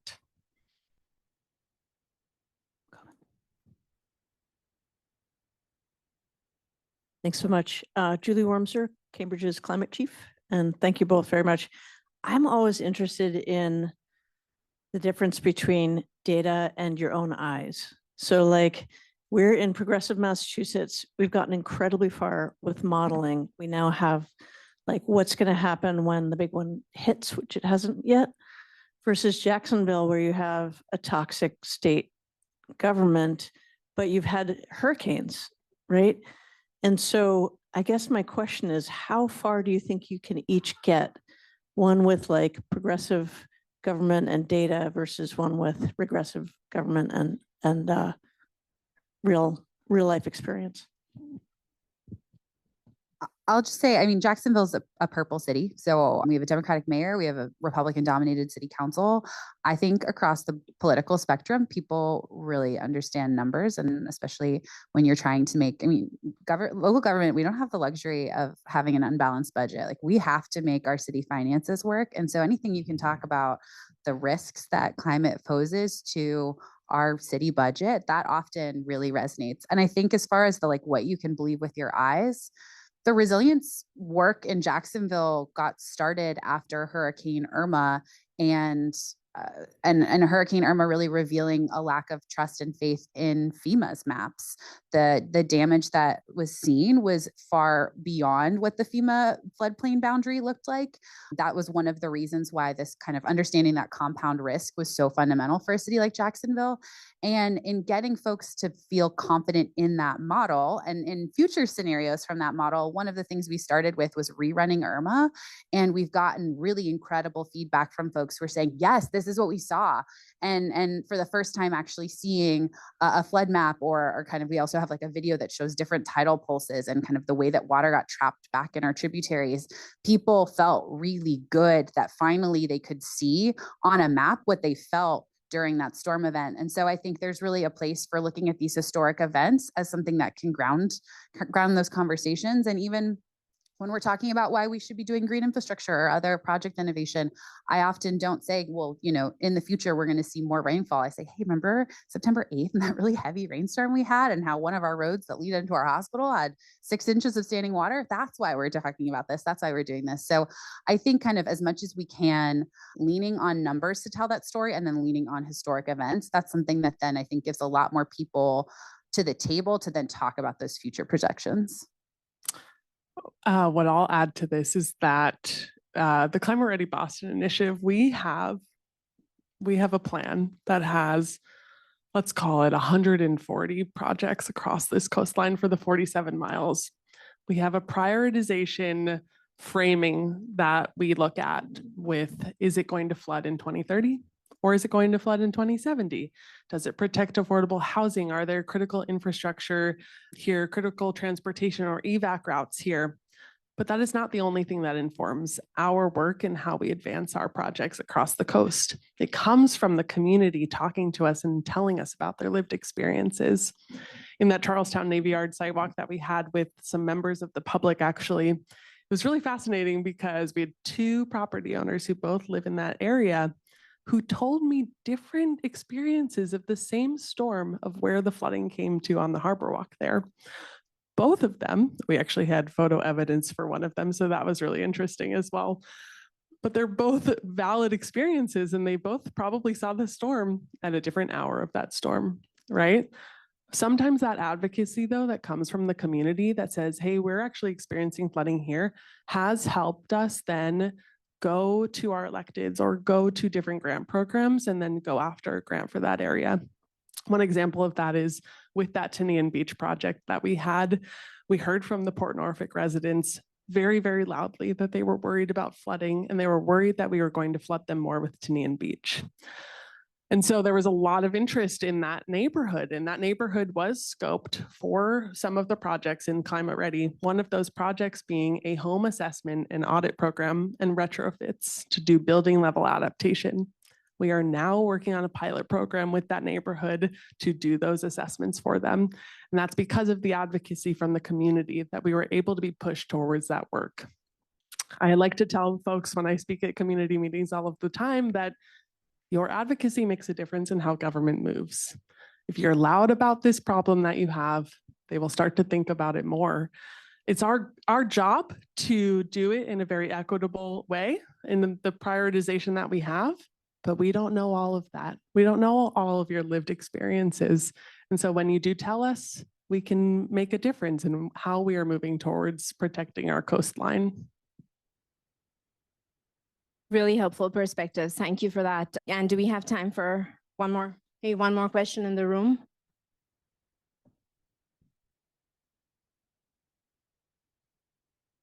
Hi, Jared Richardson. I'm serve on my hometown Winchester's Climate Action Advisory Committee. And I'm kind of just curious, especially in your engagement, how have you thought about where, obviously, a lot of this has been centered on where people live, but how do you factor in and work with our departments that focus more on community development and where people are getting around, and how Have you looked at, and this could be an initial question, have you looked at where do studies of where people tend to congregate or travel the most? I think there it is. You're asking from an engagement standpoint where we do that engagement and how do we engage with folks on maybe multiple topics? Is that your question? So more so from how do you engage in people from not just a housing perspective, but from all areas of their life? The mic keeps turning off. That is exactly what we have to do in really bringing folks to the table. I mean, climate change, global warming, whatever words we use, they're not thinking about that first. They're thinking about how much their rent costs. They're thinking about childcare when they're coming to these meetings. They're thinking about putting dinner on the table for their family. And so when we come to these conversations and we're talking about this really huge existential crisis of your house is going to flood in 5 years, in 4 years, in 2030, that's really hard. So we do have to sort of have that understanding, and we have to come at it and tell people, you know, this is not just something that we're trying to do to stop this one issue, but actually we're trying to make these public spaces that make your neighborhood less hot. Thinking about Tinian Beach, we're trying to make a place where you can have that open space like the beach to come and have this mental health respite. We are talking about protecting the red line, and that red line will help you get to work. We're talking about protecting the roads so that you can get to work, or you can get to school, or you can get to your daycare. So it really is a framing issue, right? Where we're not just talking about your home flooding, but we're talking about this incremental co-benefits to the work. And that is the issue with every project that we do, is we have to frame it in a way that's not just we're building a wall and we're protecting you from flooding. We have to think about, what does the community care about, and how are we going to tell them or work with them to make this project do something more than just be a wall. Also, add, I think, Delaney, you did such a good job of framing how you get the right people in the room, how you access the right, you know, all these different population groups, trusted community partners. I think there's also something about when you do public engagement on projects. And I think for me, this is really a lesson I learned from spending time in New Orleans. That is a city with planning fatigue in the community. And they were engaged post-Katrina, post-UP, constantly being engaged and then not seeing the results of that. And so for the work we do in Jacksonville, I'm always very cautious that if we're going to come to the community to ask them to spend their time weighing in on something, they're not just learning, they're also contributing, we're listening, and we're listening on something that we will actually be taking next steps on. And it's this kind of sweet spot, because you want to come saying, hey, we've done some planning and thinking. We're not just coming with a blank slate and asking you to do all the work, but you also don't want to come when a project or an idea is so far along that then the community just feels like they're adding kind of light brushstrokes to a finished product. To really co-create something and to build a lot of trust, it has a lot to do with timing and kind of when you engage and what the project, kind of how it's scoped and what it's looking like. Such insightful comments. It's really like not just what the data is, but how we're telling it, but also when we're telling it. Such critical components of that communication and the data aspects. I think in the interest of time, so Delaney and Anne, thank you so much. You're going to be here for the panel discussion. We'll hear more. We will move on to the last but not the powerhouse segment of this panel, of this forum, but Kyle introducing. Thanks, Indrani. Yeah, so we are lucky to have 3 speakers speaking to a great project here, setting up the small business perspective and the Ready, Set, Roadie program. So I'm going to ask them to come up. I'm going to introduce all 3 of them at the start here. Silvana Mercado is the resiliency manager at Rhode Island Commerce, the state's economic development agency. In this role, she leads initiatives that strengthen business resilience, foster innovation, and address climate challenges across Rhode Island. This work involves a lot of stakeholder engagement, cross-sector collaboration, and strategic communications.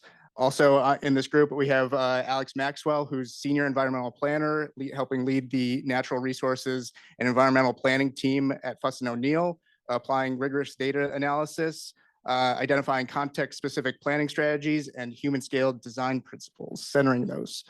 And last but not least, we have Abby Dahl, Principal Planner at the Division of Statewide Planning in Rhode Island, specifically the Community Connection and Plan Implementation team, supporting resilience-focused technical assistance programs, updating land use policies, and regulatory strategies. We're so excited to have them all. This is definitely an interesting project that we wanted to get highlighted here. So, you want to come up?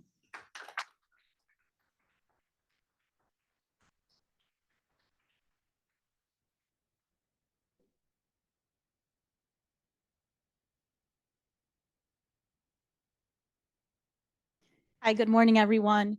We are very excited to be here today and present on the Ready, Set, Rhody project.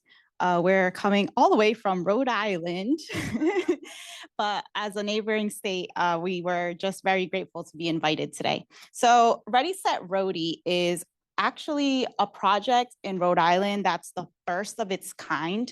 I'll start off with a quote from our governor. In Rhode Island, we've seen devastating impacts that floods and extreme weather can have on small businesses and local economies. So Ready, Set, Rhody is about taking action to protect jobs, businesses, and the communities that depend on them. And I'm sure that can resonate with every business community out there that's experiencing any type of climate disaster. So why does it matter? Why did we do the Ready, Set, Rhody project? It's really because of the shocking data of small business recovery that we are seeing. And it's also about making sure that these businesses are prepared for these disruptions that are happening more and more frequently. So some of these data points are from FEMA and the SBA. And as you can see, I mean, 90% of businesses failing within 2 years after being struck by a disaster, that's pretty shocking to me. So Ready, Set, Rhody, what is it? It's a project that was funded by the EDA. So the state of Rhode Island received a grant, and it's administered by Rhode Island Commerce in partnership with the Division of Statewide Planning. So Rhode Island Commerce is the state of Rhode Island's economic development agency, and we really needed the planners on board with this as well. So that's why my colleague Abby is here. And what we did was we started off with selecting 12 commercial districts in the state, so across 12 municipalities that were the most prone to flooding, the most high risk. And we did both inland and coastal communities. And this is the list of the municipalities with the neighborhoods or the districts within each. And I'll just emphasize again, this is strictly for those commercial or those main street districts where they have high density of small businesses there. So the reason why we decided to do Ready, Set, Rhody is because back in 2019, statewide planning did a study that was also funded about small business resiliency in Rhode Island. And coming out of that study, we have some materials where they're industry focused on how businesses can be more resilient and what they need to do to prepare. So this is building off of that work and continuing the momentum. So now Alex will get into some of the Ready, Set, Rhody assessments that were conducted. Thanks, Silvana. All right. So I'm just going to spend a few minutes just talking through a bit of our planning approach and some of the steps that were included in the Ready, Set, Rhody process. So I'll flip through these slides relatively quickly, but would certainly welcome questions afterward. Really, this project started with kind of two concurrent tasks happening at once here. To start the project, we really wanted to help visualize the flooding that we were seeing, not only from the inland condition, but also looking at coastal flooding for all 12 of the districts. We did this by pulling in a lot of the existing mapping data that we did have from both federal and state resources, and then ultimately putting that back out into the public in the form of a flood risk mapping tool that overlaid both of those pieces of information in one resource. So what you see linked here in the QR code, it'll also be shared at the end of the presentation as well as the project story map, which originally housed just the flood risk mapping tool, but then was later used as a kind of one-stop shop for resources for the small business community and the municipalities that were involved in the study. But almost at the same time as we were building the kind of mapping and visualization tool, we also went out and surveyed. We collected information from representatives from all 12 of the districts, largely from municipal staff, trying to collect mapped information where we could on things like physical assets located throughout each of the districts, but then also collected all the plans that we could from each of these districts to understand past, current, and future projects that were planned within each district, really targeted at flood mitigation, with the intent there really being we didn't want to reinvent the wheel or ultimately propose strategies towards the back end of the project where there was something already great, already on the books. As a complement to that, where we couldn't get more localized data, we did use some downscale data where we needed to from both federal and state sources, mostly to get kind of information on sociodemographic trends and characteristics inherent within each of the communities as well. As Silvana mentioned, one of our two kind of primary remits with this project was to really develop an updated vulnerability assessment for each of these 12 Main Street districts. We did this by looking at vulnerability along 3 different lines. So we ultimately developed a vulnerability assessment framework to not only look at infrastructure vulnerability, but then also social, cultural, and economic vulnerability as well, and looked at vulnerability through the lens of different climate stressor scenarios, be it those driven by coastal or inland flooding. And then we had a couple of districts with both of those effects. We very much utilized kind of a more traditional vulnerability assessment framework where we looked at the exposure of different assets to these stressor scenarios, then the sensitivity, and then the adaptive capacity as well. And ultimately, what this allowed us to do is get some kind of quantitative scientific underpinning to help them foreground for members of the business community, but also local stakeholders, municipal staff, kind of where the hotspots were across all of the different vulnerability types, be it with infrastructure, social cultural resources within the community, or the economic vulnerability aspects. Yeah, climate communications probably shouldn't show so many words or numbers on a slide. This is just meant to be a demonstration of just like one aspect of one piece of one of these vulnerability frameworks. This is just one of the slides that shows the behind the scenes of how we built in information on different utilities, impacts to commercial structures, roads, other transportation infrastructure as just part of the exposure variable in our infrastructure vulnerability assessment. So we have kind of analogous frameworks for social cultural vulnerability and economic vulnerability as well. So that kind of laid the kind of data foundation for the project, but something Catherine said earlier, like really resonated with me, like where the tires really meet the road is then in talking about the hope. And the hope is really in the strategies, in the actions that can be taken to really mitigate risks.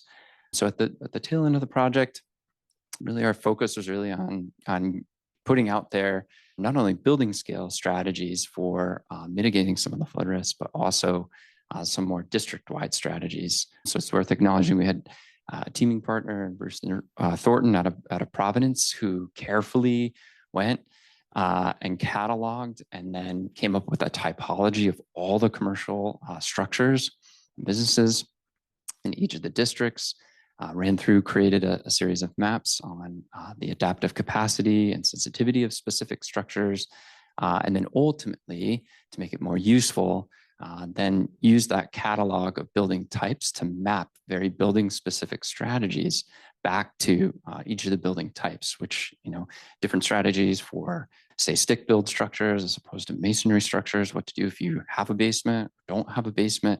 And so it's kind of curated in that sense. So someone could quickly look at their address if they're a property owner, and then map back to their building type and then find a more curated list of strategies at the building scale. We also complemented the building scale strategies with some more district-wide strategies, looking at kind of larger moves that may need to be made just to maintain the viability of some of these economic centers within the districts. And then along with that as well, kind of came up with a complementary narrative summary of strategies that range from sort of low-hanging fruit, near-term strategies that could be implemented over, say, a series of a few months to the next few years, to more ambitious, perhaps more capital investment heavy strategies, 10 years out or beyond, so that we could, get folks actually starting the conversation around what to do and where to start and how you might phase some of that work. So with that, I'll turn it over to Abby, who's going to just cover a little bit more on our engagement process. Yeah, so this is a list right here of all the workshops that we conducted during our engagement. They were all recorded and they're all posted. So if anyone wants to go watch, they're able to be seen. But before we go into any of the other workshops, I will talk briefly about our municipal engagement with the planners. So we did want to disseminate to the vulnerability assessment to the municipal planners, so they did have an understanding of everything that was going on with our, not only our plan, but also our story map. So we did conduct a Zoom meeting where they were able to just kind of get a better understanding of what is going on with the plan, as well as get an understanding of the story map and how that can be utilized. And that was on December 3rd, and that is the little screen cap right there. And then the second meeting was just before the final plan was finished. We gave them the draft strategies just so they could read over and give any input or any feedback that they might have as well. And Silvana's going to finish up the rest of the workshops as well. So building off of the municipal engagement, we also separately did small business engagement in all of the communities, and then we expanded it out a little bit more. So we were able to hit 19 municipalities in the state of Rhode Island. And the way we did this was in several different ways. So we did do the online virtual workshops, and those are effective because those live on, they're on our website. Anyone can go back and see what was covered. But we also knew that it was really, really important to get out there and talk to the business owners, do that face-to-face engagement. And that's where we really ramped it up. We hired a separate consultant, but we worked with a marketing agency, and they did 3 months of door knocking in these Main Street communities, and they took the toolkits with them. So this is an example of this trifold that we created with all the resiliency tools that we have available for small businesses in Rhode Island. It's a mix of local, state, and federal resources, anything from preparedness to disaster relief. So there's a lot of information in there. And what they did was they went out and they just asked very simple questions at first, like, have you experienced a business disruption related to a natural disaster or a climate-related disaster? And we do have some data for the first time that shows the sentiment from the business community in Rhode Island around some of these climate-related business disruptions. And this is really important because we needed to know, to move forward with this project, what's the concern in the business community? We know that after something happens, like the blizzard that we all just faced, that's when we start getting those calls. That's when we start hearing about the businesses seeking resources. But outside of these disasters, we needed to know what they were concerned about. What has happened to date? Have they been accessing these resources? Have they been able to get assistance programs, whether it's from the SBA or from a local program? And here you can see that we have 93 responses across 17 municipalities from the small business owners themselves, who are expressing that, yes, they are facing business disruptions related to natural disasters. And 85% of them have never accessed an assistance program. But when we asked them if they had more information, we had over a 90% response rate of yes, of course. So this is really helping us guide the next phase of this project. I'm calling it Ready, Set, Roadie 2.0, where we want to ramp up some of these resources for the small business community now that we've started the work and now that we have these plans in place. So now that the municipalities have the assessments that they can use and implement in their comprehensive plans or in any of their other planning strategies. The business owners aren't feeling left behind or aren't getting left behind because they are also having a say, and they're knowing now from the start that their local leaders are thinking about resiliency. They know that even though flooding is happening, we're trying to do something about it. So in the past, we've heard a lot of sentiment from the business community that maybe there's not much happening around assistance for them. So we're trying to change that narrative. We're trying to be very heavily involved with the business community so that they know that we are working towards making resources more accessible, creating new programs that would really help them out, and also just sharing information and educating them about what they can tap into and what exists out there for resiliency. I really do suggest that you use this QR code and visit our story map page. So that is the Ready, Set, Roadie website page. There's an interactive flood risk explorer on there. And we also have the reports with the vulnerability assessments in there as well. So it's a cool website, and it shows everything that we did to date for the project. And that's all that we have for today. Thank you very much.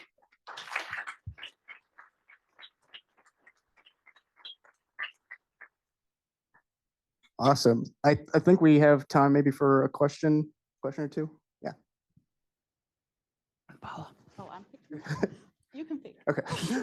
There's one over here. Hi, my name is Bala.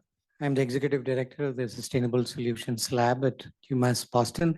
I'm very interested in hearing a little bit more about what you're doing in terms of a playbook for post-disaster recovery. I'm very heartened to see that you are talking to businesses about how they can recover after a disaster.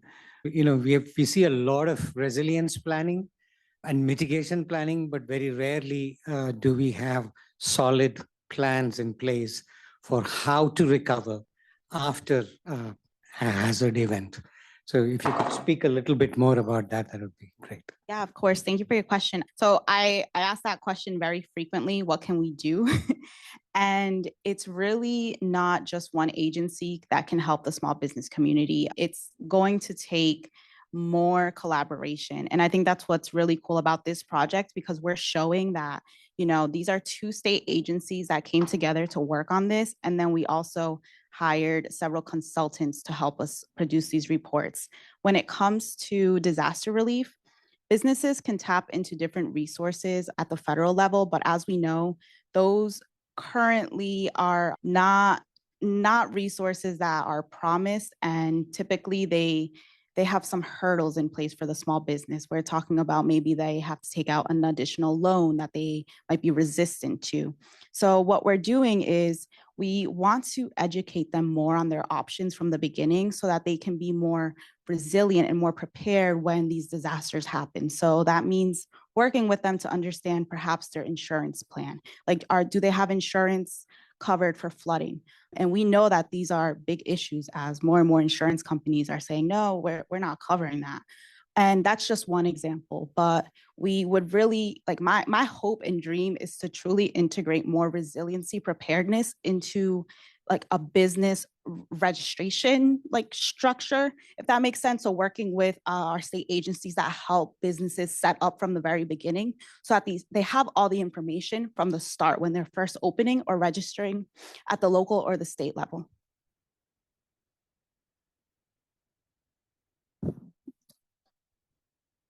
Do we have any virtual, or if we take one more room? Okay. I think there was one more question that I saw right over here. Hi, my name is Elisa. I also work for the Sustainable Solutions Lab, so sorry for monopolizing the questions for you all.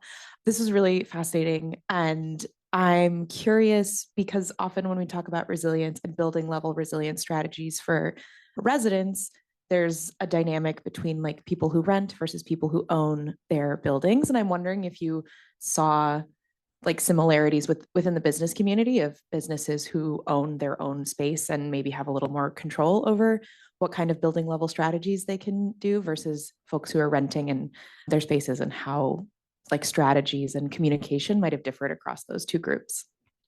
Thank you for the question. I'll try to answer it first, and then I might pass it off to Alex to see if he has any other additions. But the renting versus owning question comes up a lot across different initiatives. So what we always say is, okay, each business is very unique in the way that they operate and maybe in the space they operate. Some businesses are run out of homes. So in those cases, we have to look at the residential incentives, or perhaps like have that residential lens. In terms of being a business owner that's probably leasing space, there's sometimes upgrades they can do, and then there's other upgrades that are really out of their control. So we have like this other program that's for energy efficiency upgrades. So it's resiliency in a different way. And for that one, there are things that a business owner can do themselves. But for other types of projects, they certainly need the landlord to be on board. And that's where we really do stress to have that conversation and that partnership between the business and the landlord and then the municipal staff, because depending on which development is happening at the local level, it might fall on the business owner or the building owner, or it might fall on the local city or town to do that project. So it really does depend. We like to see businesses as being sort of custom in the way that they operate in the spaces that they hold. Alex, you have anything to add? I think you hit it well. I think it is a good question about operational control and like what you do and don't have power to affect. So we, in that list of strategies at the building scale, there's a nod to that to say, you know, what are kind of lower hanging fruit that renters could actually implement as far as strategies, and those that would require a larger investment from someone that actually owns the property or the structure. All right. Well, thank you so much for sharing. There's great insights in there and a lot of great data being collected. And we were just very excited to highlight this project, especially something coming at this scale. So thank you so much. In the interest of time, we have to move ahead to our panel discussion. So I'd like at this time to invite those previous speakers back up to the front of the room, as well as my co-moderator, Johnny. Thank you.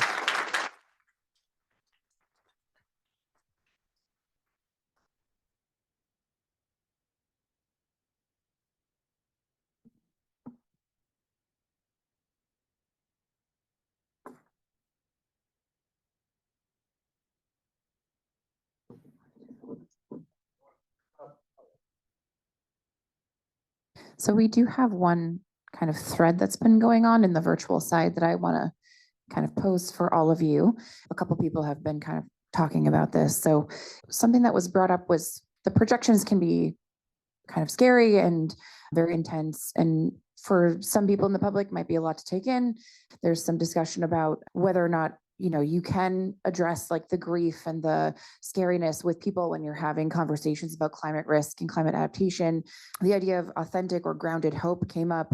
You know, if you can recognize and talk about the grief maybe associated with having to move or something like that, then maybe you can come to the adaptation or resilience from a place of a more strong hope, I guess. I'm summarizing this well. So could you or all of you or some of you comment on the conversations that you have had with individual people?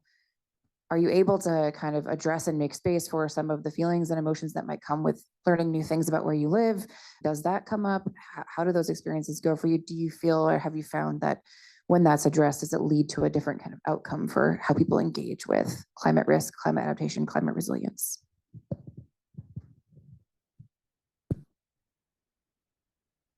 The answer is that you have to deal with it, right? Like if you go in and you're like, the seaport's going to be mostly underwater at least once a year in just a couple decades, but everything's going to be fine, I swear, you lose everybody instantly, right? But by validating, like, this is hard. This sucks. Like the number of times that I'll be talking to people, I'll be like, yep, this is really not what I wish I was here telling you and wish I was here talking about. helping people feel heard, helping people feel validated, letting them share their stories, inviting them to share their stories. And as somebody up here said in their talk, making sure that it's clear, I think it was Delaney, that what they're telling you is actually going to go into being part of the solution. It makes them feel like they have more agency, because this is scary and frustrating, and there's so little that we really can control in the world. And so where I find the biggest hope is helping people see how their input and their experiences really help shape what the future is, and then working together to really vision that future. So like sugarcoating it is never gonna help in the vast majority of things. Candy, sure, sugarcoat it all you want. Stories, don't sugarcoat, but really helping people feel heard and helping them see where they have agency and control in shaping a better future is the only way forward. I would maybe add two things to this. One is that there's a really great resource out there called Lead with Listening. It was created by the Climigration Network. That resource talks about how when you talk about these problems, when you talk about these issues, start with what the community is talking about. Use their language when we're talking about this, because they have the language that they're already comfortable with talking about these issues. The second thing I want to add to this is that it's not just the community and the people that we're talking to that are facing this hopelessness and dread, but it's also us. We understand it. And we as professionals and leaders in this space, we have to take care of our mental health first as well.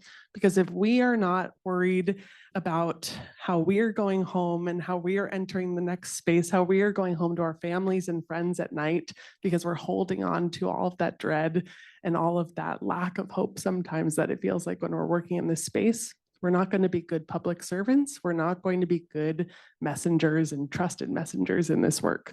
So I would say, to add to this, take care of yourself too in this space, because that's really important as well. I'll say, I think as much as these future projections can kind of make you feel existential dread, I like to always approach the work saying, like, this is our worst case scenario, and we have the opportunity to work backwards from that. I think probably when you're looking at the state level, I just looked this up, Rhode Island is 1.5 times the size of Jacksonville. So like, we're more operating on the same wavelength from scale. Like, this is fun. We should work together more. When you're working at a statewide scale or in a very large space, I think you have the opportunity to talk about, where you might have loss, but also where you have really rich opportunities. That's very different than if you're working in a Boston or in a really tight space, and where you have, kind of much more interfacing with kind of directly residents that are feeling that. And in my case, I'm often having to talk about, where are we shifting our housing stock away from risk and into low risk areas? And so it is a little bit more removed from that kind of deep grief and deep emotion, but I think people want something to feel hopeful about. And this isn't happening, in every case tomorrow. And so I think trying to give people the sense that, if we use our time really well, we can make a difference on this. So Jacksonville, I said earlier, is only 40% of the land area in our city is developed. So how we develop that, the 60% of remaining land area, is really going to hold the key. And if we worked at kind of the same patterns of development that we've had in the past, we'd run out of developable land in 80 years. That's kind of that's a long time, but it's a finite amount of time. It's a generation. And I think we did some consequence analysis to say, well, what if we didn't do anything? And what if we let development kind of continue the way it has been? And we found that we'd have 3 times as many residents vulnerable to flooding, 2.5 times as many assets vulnerable to flooding, and 1.5 times as many residents vulnerable to heat. So stating that, can be scary, but we're not saying that will be our future. We're wanting to work backwards from that worst case scenario. And I think that ends up bringing a lot of people along with you. So when we're talking with business owners, there's a lot at stake, and we hear them, we hear the stress, and what we try to do is really remind them that there are different types of options, and some of those options are free, and maybe some of those options are things that they haven't considered. And we have these really cool magnets with simple checklist items that help them plan for extreme weather events in very easy ways. So it's sort of having them think about scenarios where perhaps they haven't thought yet. And an example is, where are their important records? Like, do they have things that can get damaged in a basement where we know that is the first place that's going to get flooded? Do they have contacts for all of their employees in case they have to shut down operations for any reason, like a blizzard? And are they able to communicate these plans effectively to employees? So some of these questions are really just about being better prepared and being better planned. And when you have a plan, it helps with that fear because you have a sense of control. So that's really what we try to do with the business owners, just equip them to take that first step so that they can figure out, okay, where are the gaps? What are some easy things I can do that might take me a day, might just be a staff meeting with my employees to figure this out. And that, I think, does help a lot with that sentiment around just what do we do when disaster strikes?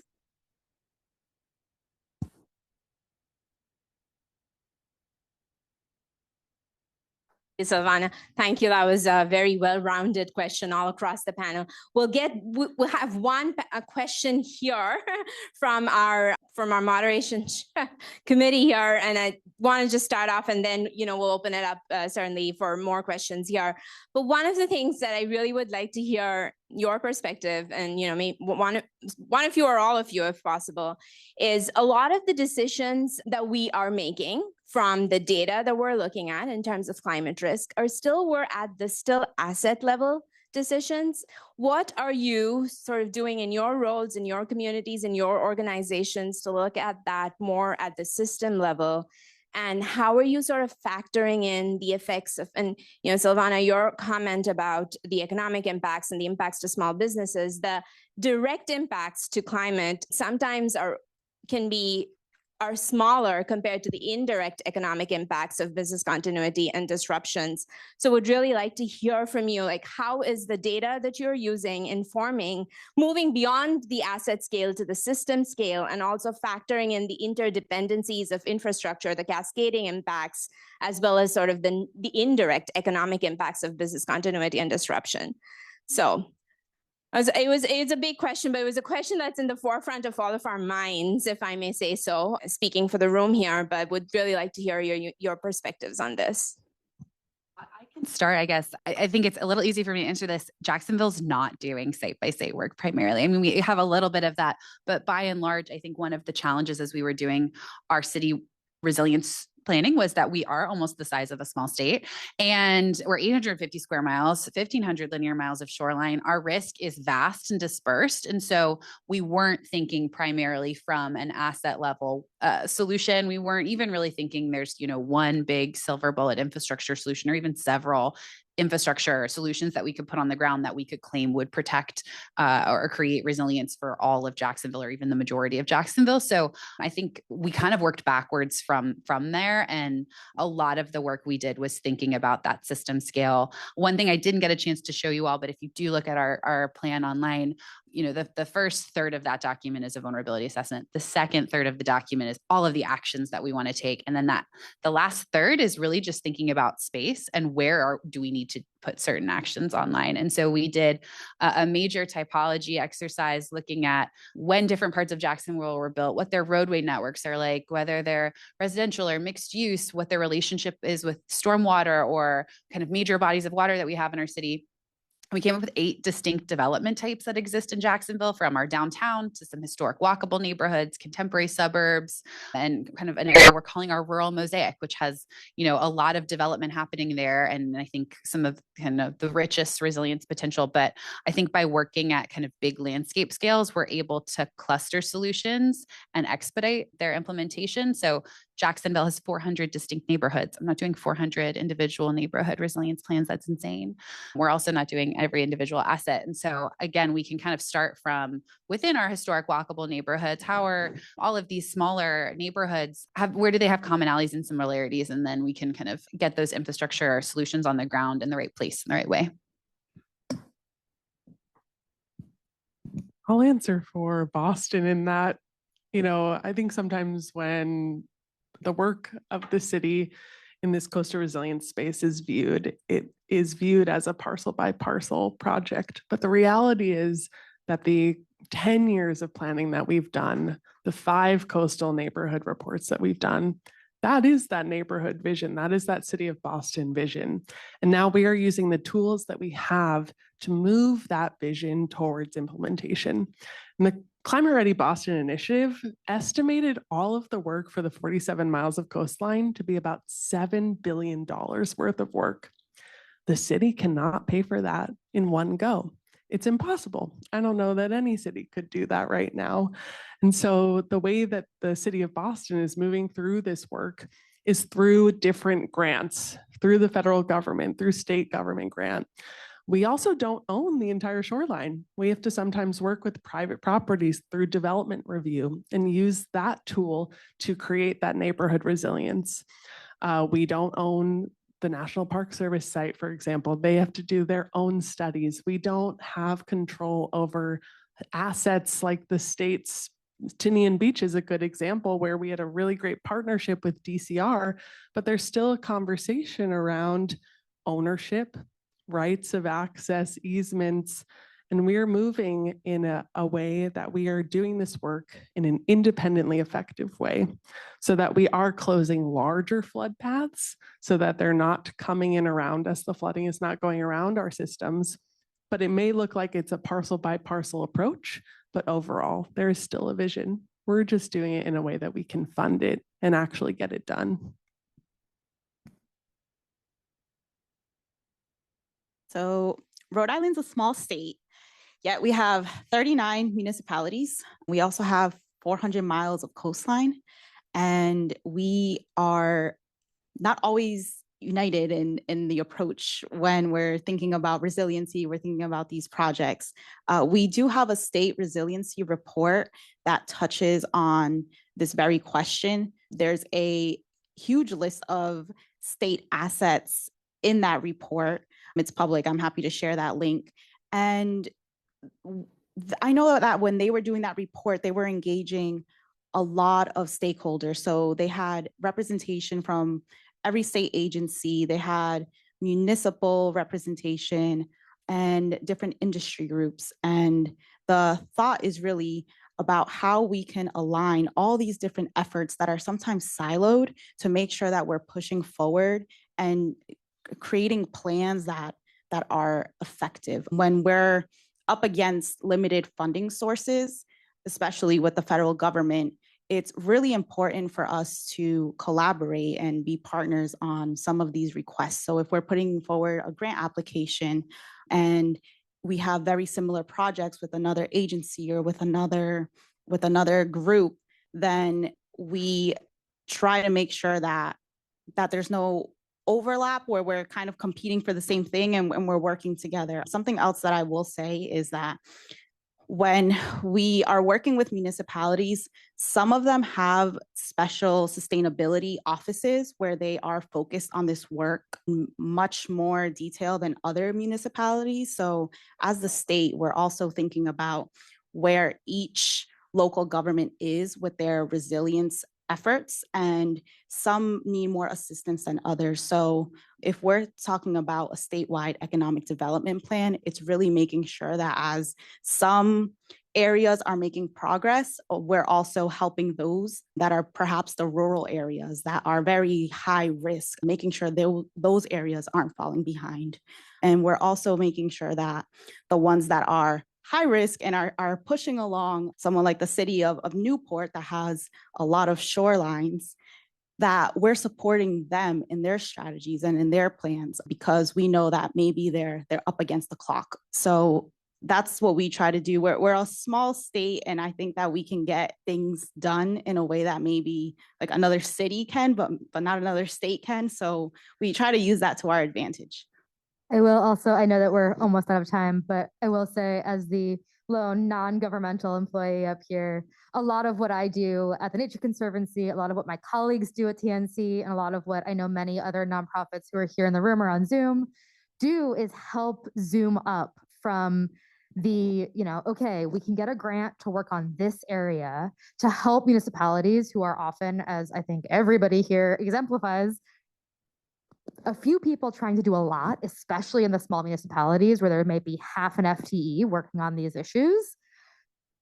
look to your partners, look to nonprofits, look to planning agencies, look to lots of different partners to help do that zoom up to find tools to work across kind of a larger strategy scale rather than just, this is where I can get the grant, I'm gonna work here. That parcel scale work is really important, but often there's lots of people out here who can help municipalities getting things done at the more holistic systems change scale.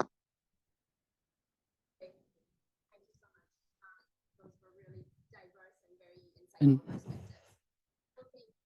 I think we got to wrap. We are right at time, folks, and we are in front of lunch. But the good news is everyone is sticking around for lunch, to my knowledge. So we'll get some additional time for questions with the speakers, more networking time with the speakers and with one another. So much good information today. Thank you all for being here. Thank you for our fantastic speakers and panelists. And thank you to Indrani and Kyle for organizing this great event. We have one last lovely human being who is going to come up and share some words of wisdom, make a couple of announcements. I'm going to give this mic to you. Thank you, Jessamine. I am Gabriela Bosio Santos. Hello, everybody. And I can go over there. Yes. I won't talk over in the corner where no one can see me. Hey, thank you so much for being here today. Thanks for coming. This was really great. Thank you to all of our speakers for your great presentations and for all of the good questions and moderation. It's really exciting to be here with all of you. I want to share a couple of announcements with you before we wrap up for the day and you can have some lunch. The first is, if you are here in person, there are bright green slips of paper on your table. Please take one and fill it out. Thank you. Those are very important to our planning process. We get a lot of great ideas for topics that we want to cover in the future. We make adjustments to our programming based on the feedback that you leave in those, so please fill them out. If you are participating online, you're going to get a link to share your feedback that way. So thank you for taking a moment to fill those out. The other announcement is that our next forum is going to be on June 5th. And it's going to be on a related topic because it's going to be about communication as well. But the focus is going to be on mis and disinformation, the social science behind it, what do we do about it, and much more. And one of our co-chairs for that is right here in the room, Ellen, if you'd like to give a little wave. So look forward to telling you all more about that and save the date. And with that, I say thank you and enjoy lunch. Where is lunch, do you ask? It is outside. So you are welcome. Uh-oh, my mic is giving out now too. So you are welcome to hop outside, grab some sandwiches, grab some chips, grab whatever you fancy. Come on back into the room, mix, mingle, make some new connections, catch up with old colleagues, whatever you got to do. Chat with our fantastic speakers. And with that, I send you off to lunch. And for virtual people, go get your own lunch. Sorry, we cannot provide you with lunch. That would take some magical transportation abilities, which alas, we do not have. So thank you all.